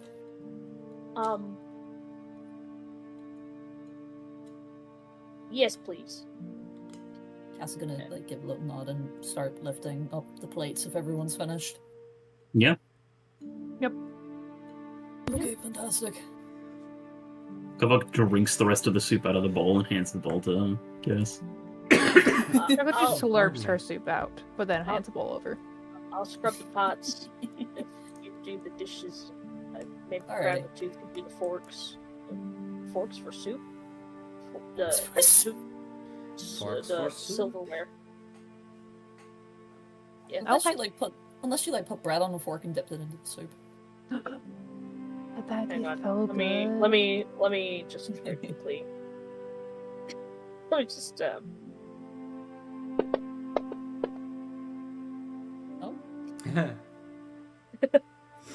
Yeah. I don't know, you can do whatever you want with that. Where's my fucking skill thing? Okay. Ooh. Mop does not look comfortable asking for help. Oh, Mop. Okay, so like, was Mop like asking Craggletooth to help? Yeah. With something? Yeah. Okay. Okay. Did the message get across to Craggletooth? Like, did Craggletooth? She got the message, and she'll start. Right. taking Okay. it over. Okay, because Cass was gonna like step in and just like, you know, say it for Mop if Mop needed. Mhm.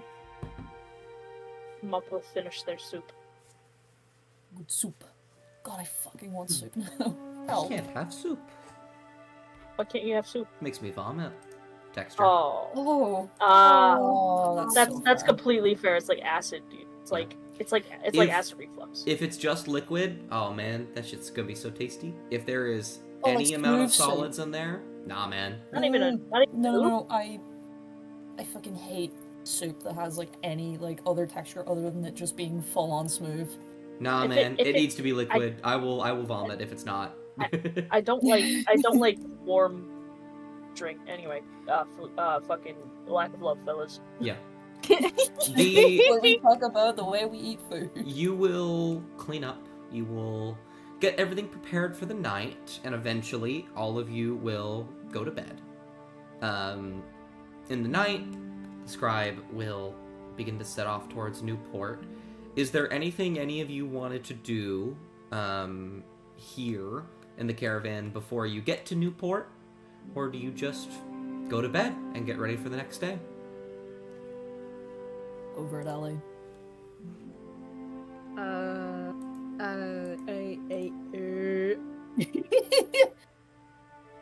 Is Amaya out in the balcony or did she go to bed? She's around. If nobody wants to yap with her, she'll go to bed. Okay. And she will take the cat with her. Absolutely. I'm gonna boop. Could Cass go over to Amaya? I don't know where Amaya would be at the minute. Like, before, like, everyone starts going to bed or whatnot. Here, hold on, let's find out. Find out! It's right here. She's right here. Okay. How'd he get in here? Man, who let the dog in? Who let the dog in? I didn't like Um, the note the note used for in. That really oh man. It was eerie. Okay. Who let the dog in? Okay.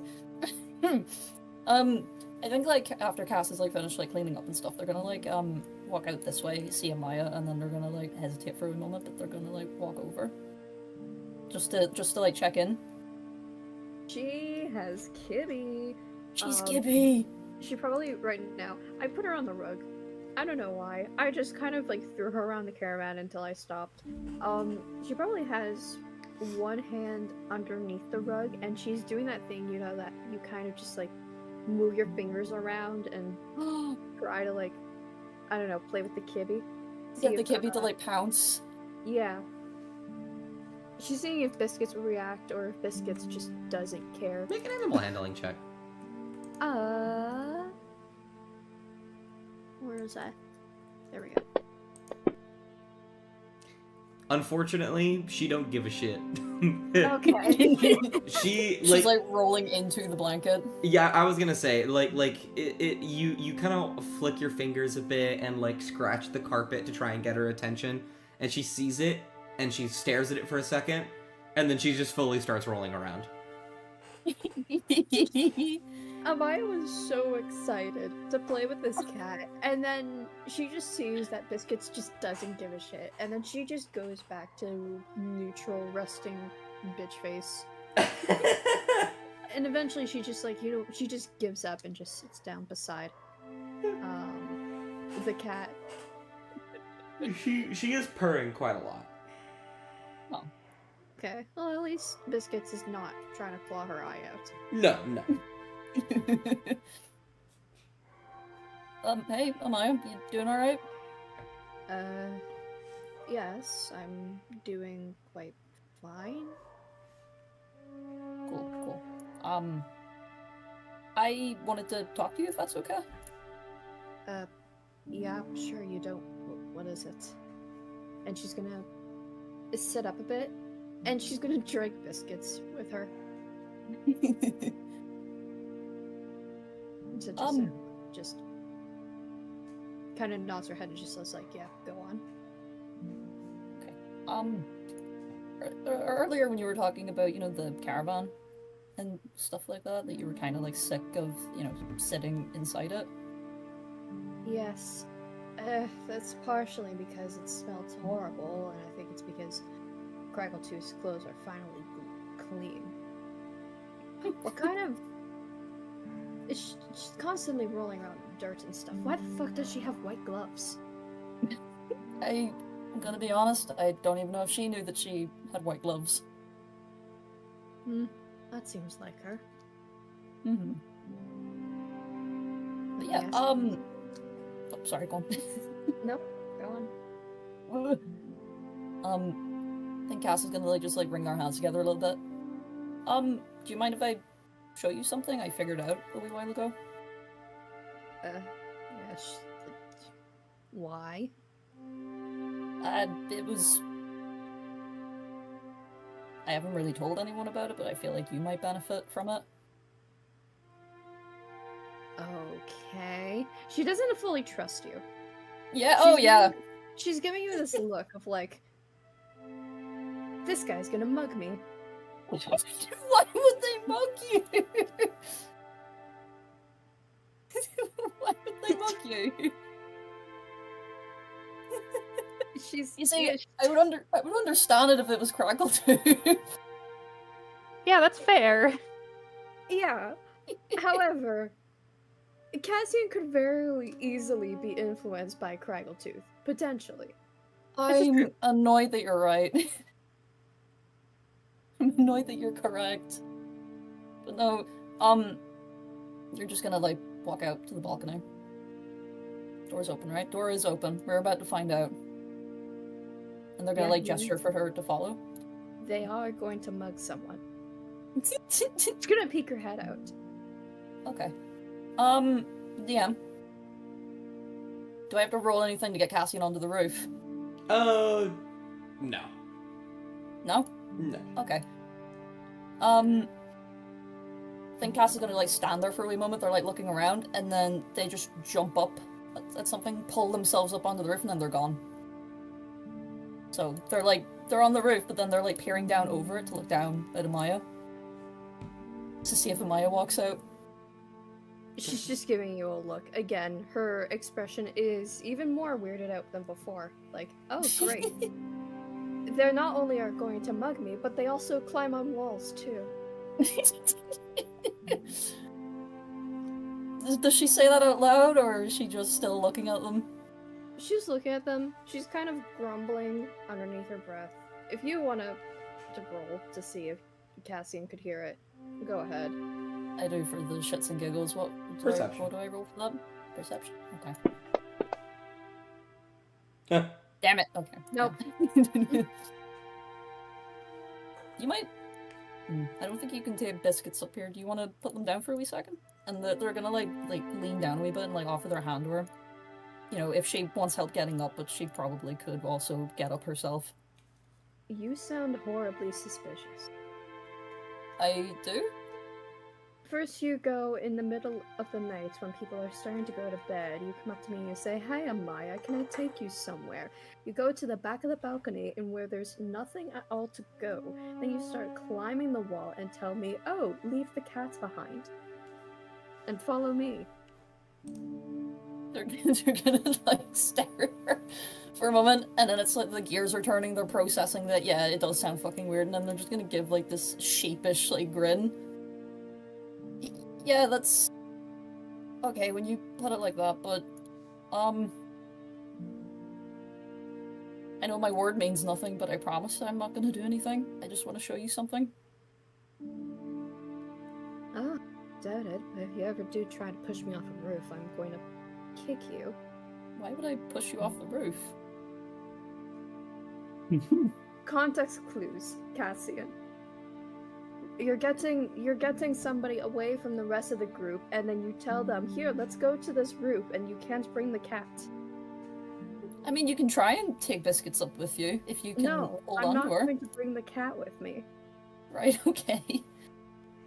Look, I know it's bad, but you see, I've kept this to myself for a while because it's quiet up here, and sometimes you need, you know, like a spot that's quiet that you know you're not going to be bothered. And I felt like you might appreciate something like that as well. Gonna kind of look at you, and she's gonna kind of scrunch her face a bit, but she's not gonna say anything, and she'll follow Cass up the roof. Nice. So it's still obviously nighttime. Yeah, sorry, I fully blacked out. Yeah.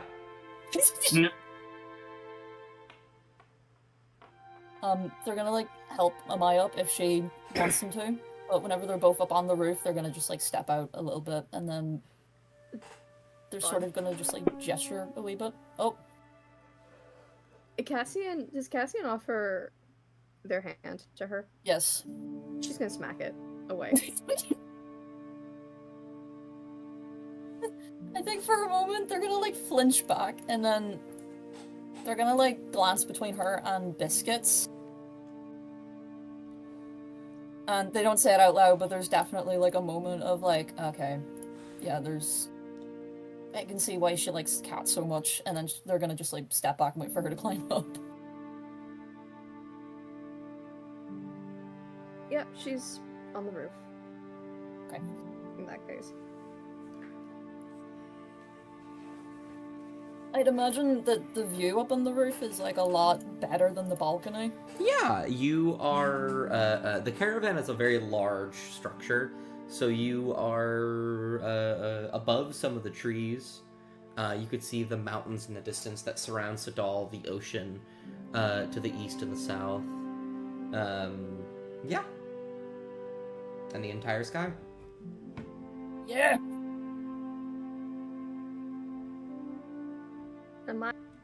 She'll probably give a glance around a bit. And she's still very much on edge. However, she, I guess, isn't gonna be as much of an asshole about it anymore. I'll just put it like that. And she'll find just somewhere that's somewhat reasonably comfortable-ish for a roof. And then she's just gonna sit on down. How long have you been up here? Or how long ago did you find this? Probably the first few weeks or so. You know, since this all started. And you just, stay up here?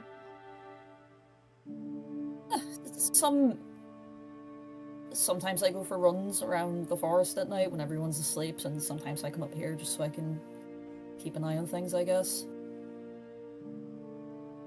Okay. Why haven't you shown anyone else this?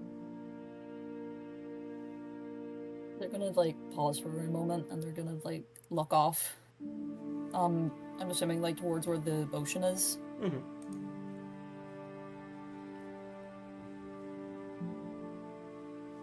Sometimes it's nice to just have a spot, you know, to yourself. Like, don't get me wrong, I enjoy everyone here. I like hanging out with them, but sometimes, you know, it gets to be a wee bit too crowded, I guess. And, you know, if you tell everybody about, you know, a hidden spot, then it's not that hidden anymore, you know what I mean?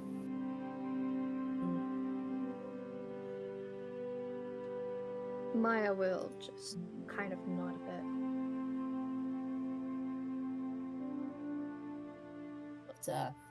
no, earlier when you mentioned about the caravan, smelling and, that you were sick of hanging around in here. I know it was for the instance that Craggletooth's gloves were washed, but, I figured that you might prefer this over the balcony sometimes, when everything gets a bit too loud.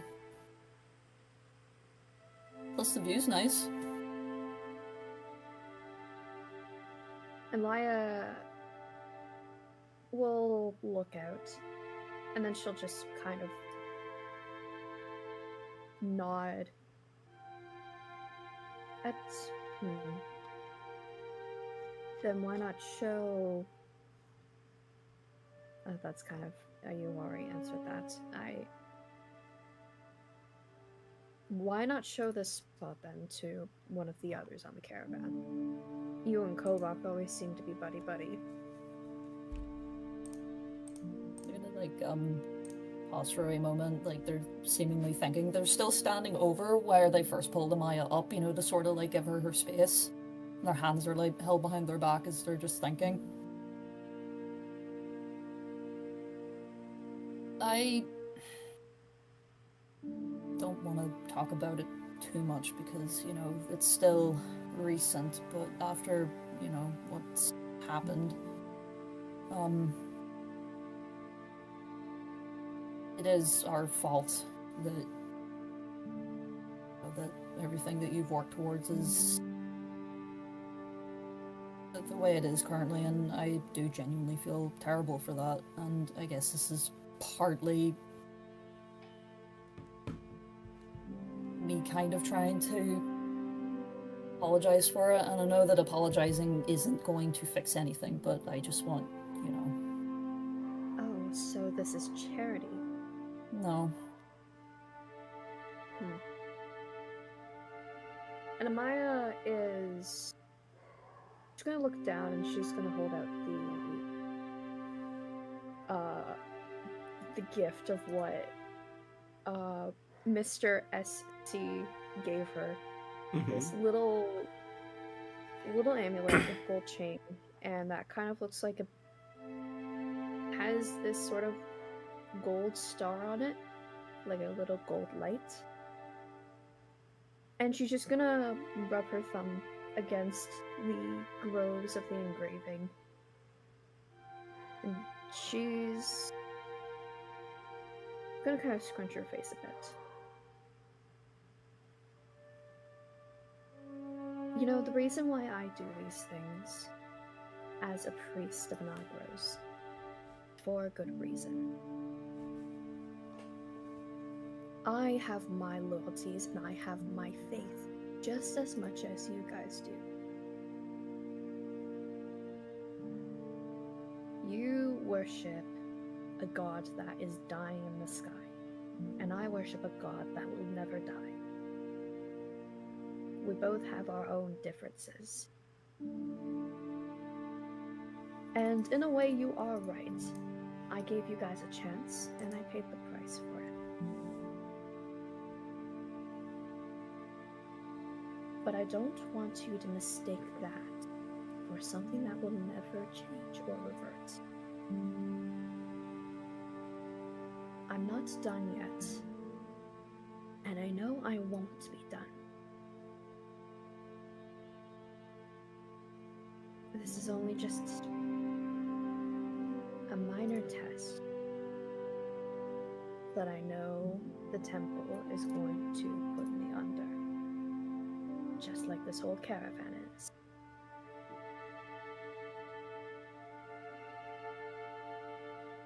I don't need you or anyone else in the caravan to pity me or give me any sort of charity regarding these things.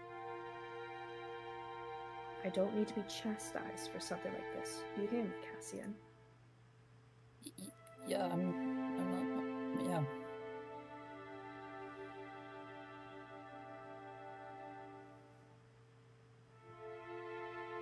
I know that I'm not done yet. There has to be another way.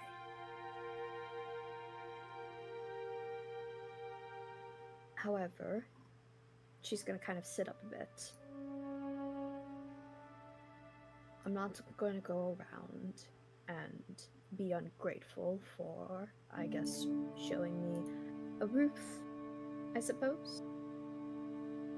I'm not a little bit.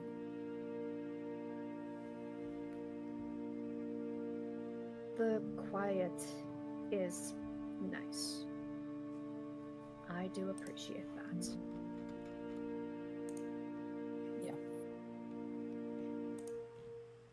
That's a big part of why I showed you. I felt like,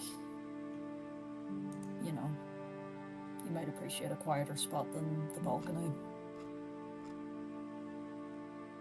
And she's gonna kind of just nod. Right, well, I don't know what you're going to do, but I'm tired. And I, quite frankly, want the cat. So, she's gonna kind of give you a nod, and then she's gonna slide back down and head back inside and go to bed. Guess I'm gonna like wait a wee minute, and then they're gonna just walk out further under the roof and sit down and look up at the stars. Elsa has the cat. If the cat permits it. Does the Kibi give permission? Oh, yeah, absolutely. Just watching flailing rings around the fucking caravan. Yeah. I was having fun with them. Yeah, while you were dragging them, I was also dragging them to make their thing fucking glitch out. You fucking freak, I can feel it. And I was like, no! Yeah.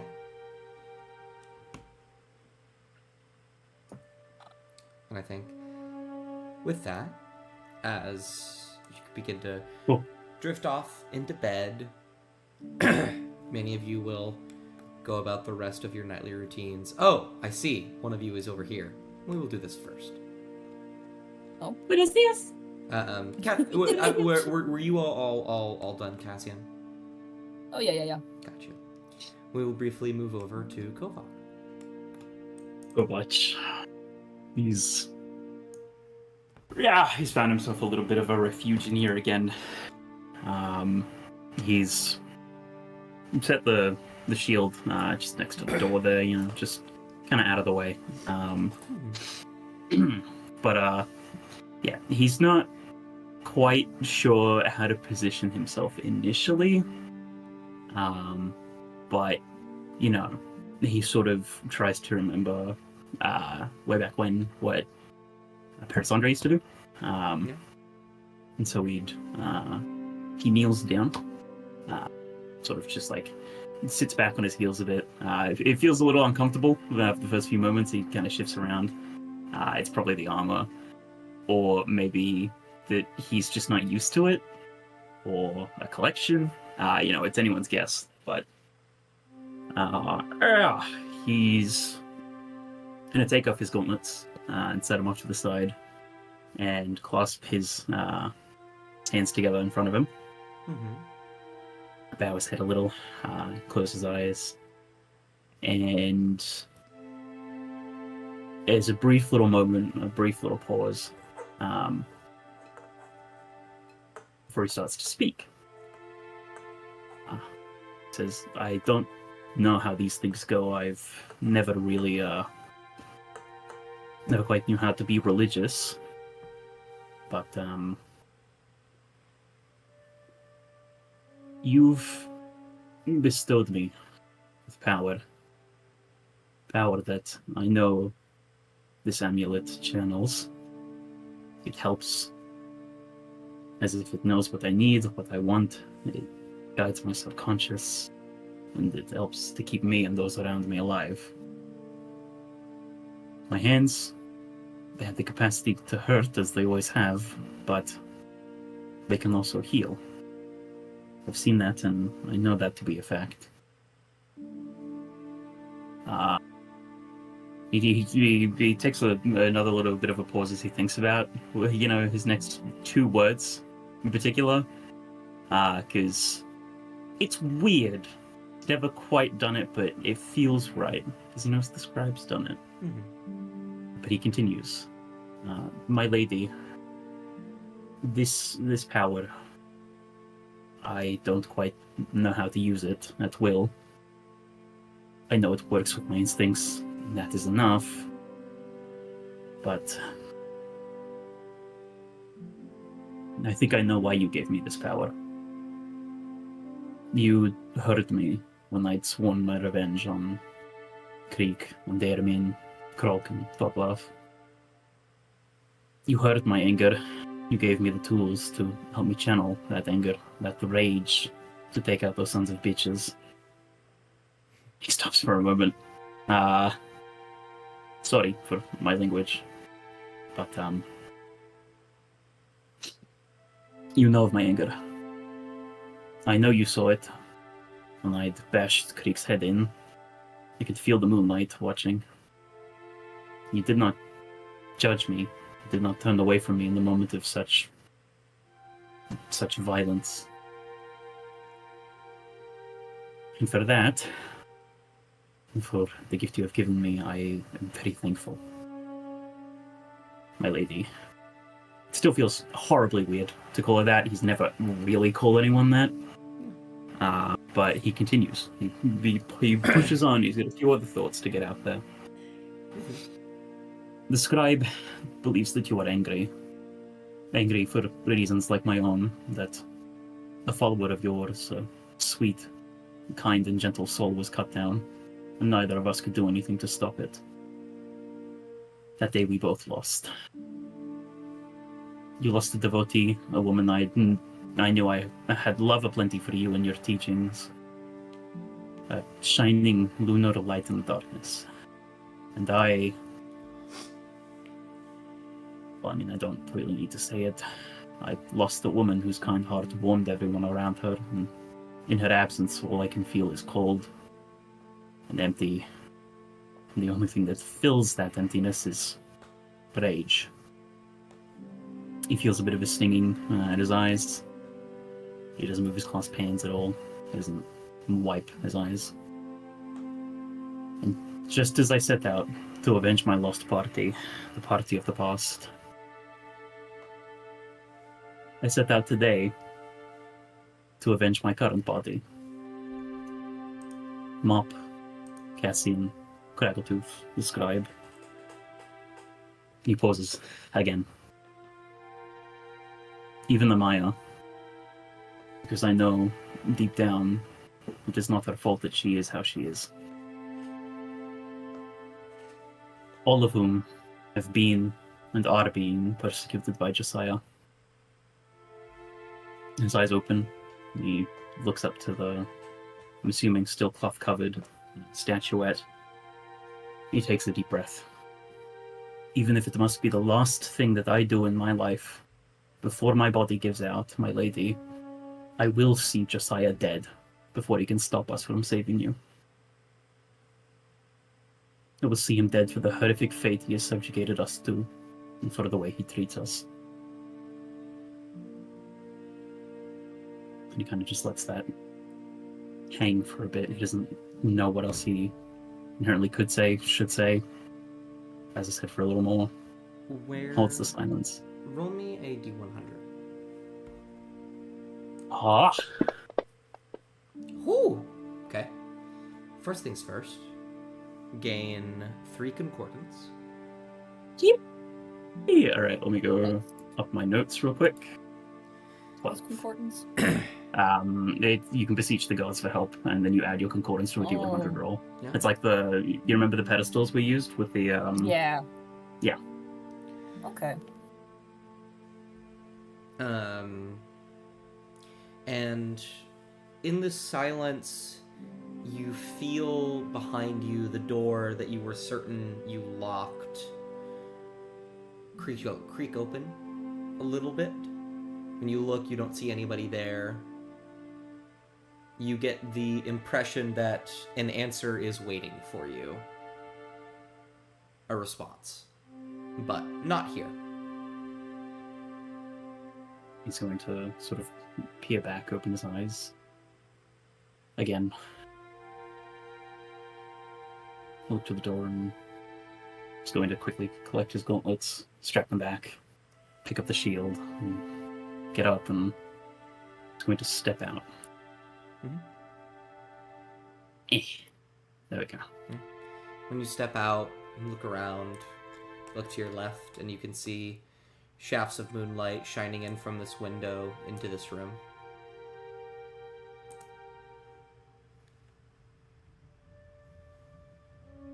Gonna sort of just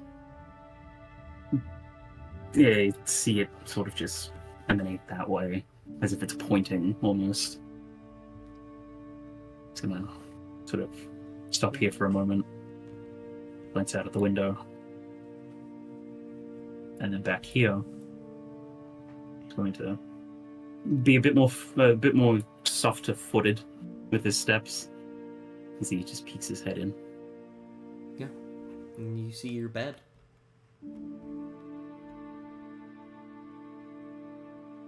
And he's going to look. He's going to look back at the window, and then back at his bed. Mom's telling you to go to bed. Yeah, and he's going to just sort of nod his head, stifle a little chuckle to himself. He's going to set the shield down at the foot of his bed. He's going to flop in. Yeah. You will drift off to sleep like everybody else has. But the second you hit the point where consciousness leaves you, you open your eyes again and you look down and around you and you can't see your own body. And you are in a town or a city of some kind. It looks old, not in the sense that it's been around for a while, but you haven't seen this kind of architecture or heard of this architecture in hundreds, maybe even thousands of years. You look around and see people walking back and forth. It is night. And there is a gathering of people, and when you walk up to them, there is a man standing on a pedestal. He is speaking praises. He wears a very wonderful robe with lavender and silver trimmings, and embedded onto this robe is the moon, very clearly a priest of Lunanora or something similar. But you listen to him, and in his words, you see appraisal of the lady, and then a day passes. You see it happen within the matter of a few seconds. The moon rises, the sun, or the moon falls, sun rises and falls, and the moon rises again, and he's back here, and he's singing more praises, but they're a bit different this time. They're not entirely to the lady, and you watch more of these days go on. You see how his praise shifts and turns into pointed at himself. And you see that over time, people actually start to believe him. And you look up one night while this praise is happening, the same old, and you see the moon, and for a split second, this full moon in the sky looks eerily like an eye, staring judgmentally, harshly, and somberly at this. And then, surprisingly, you see the scribe one day. He says something, a warning of some kind. There is a harsh rejection of this warning. The scribe looks sad, but expectant, and leaves. And then you hear, in the scribe's voice, it was the first time she had ever done anything like this. One of the last times, too, but it did come up from time to time. And in an instant, another day passes and you are sitting above the village. You see above you the Aurora Borealis, the northern lights, so to speak, dancing above.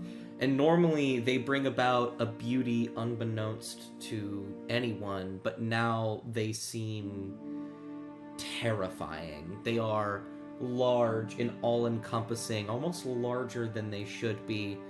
Shafts of light begin to pierce down from the heavens. And in the matter of a single night, the village is gone. It is destroyed. Smited above by Lunanora.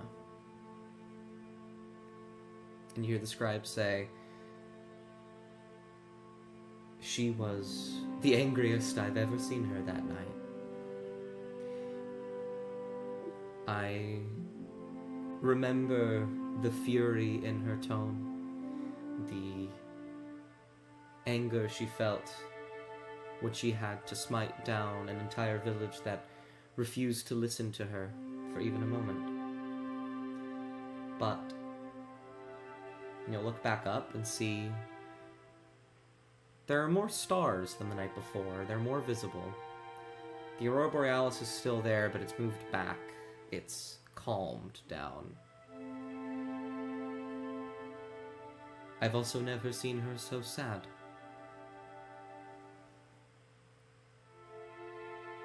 And that is when you will wake up. And that is also where we will end the session for today. Yippee! Oh, Zowie! I was sent a message. Hold on, I need to check. There it is. Yeah. Thank you guys. Big. Oh. Thank you guys very, very much for joining me today. I am ill, and I have had to cough several times during the stream, so sorry if I was muted for large swaths. You're all good. You're fine. I'm sure, Ellie, you recognized what story that was. Oh, hi, Travis. Hi, Travis. But yeah, thank you very much for watching. Thank you guys for playing. I appreciate you for supporting me in this way. Thank you, Dos. Of course. I will see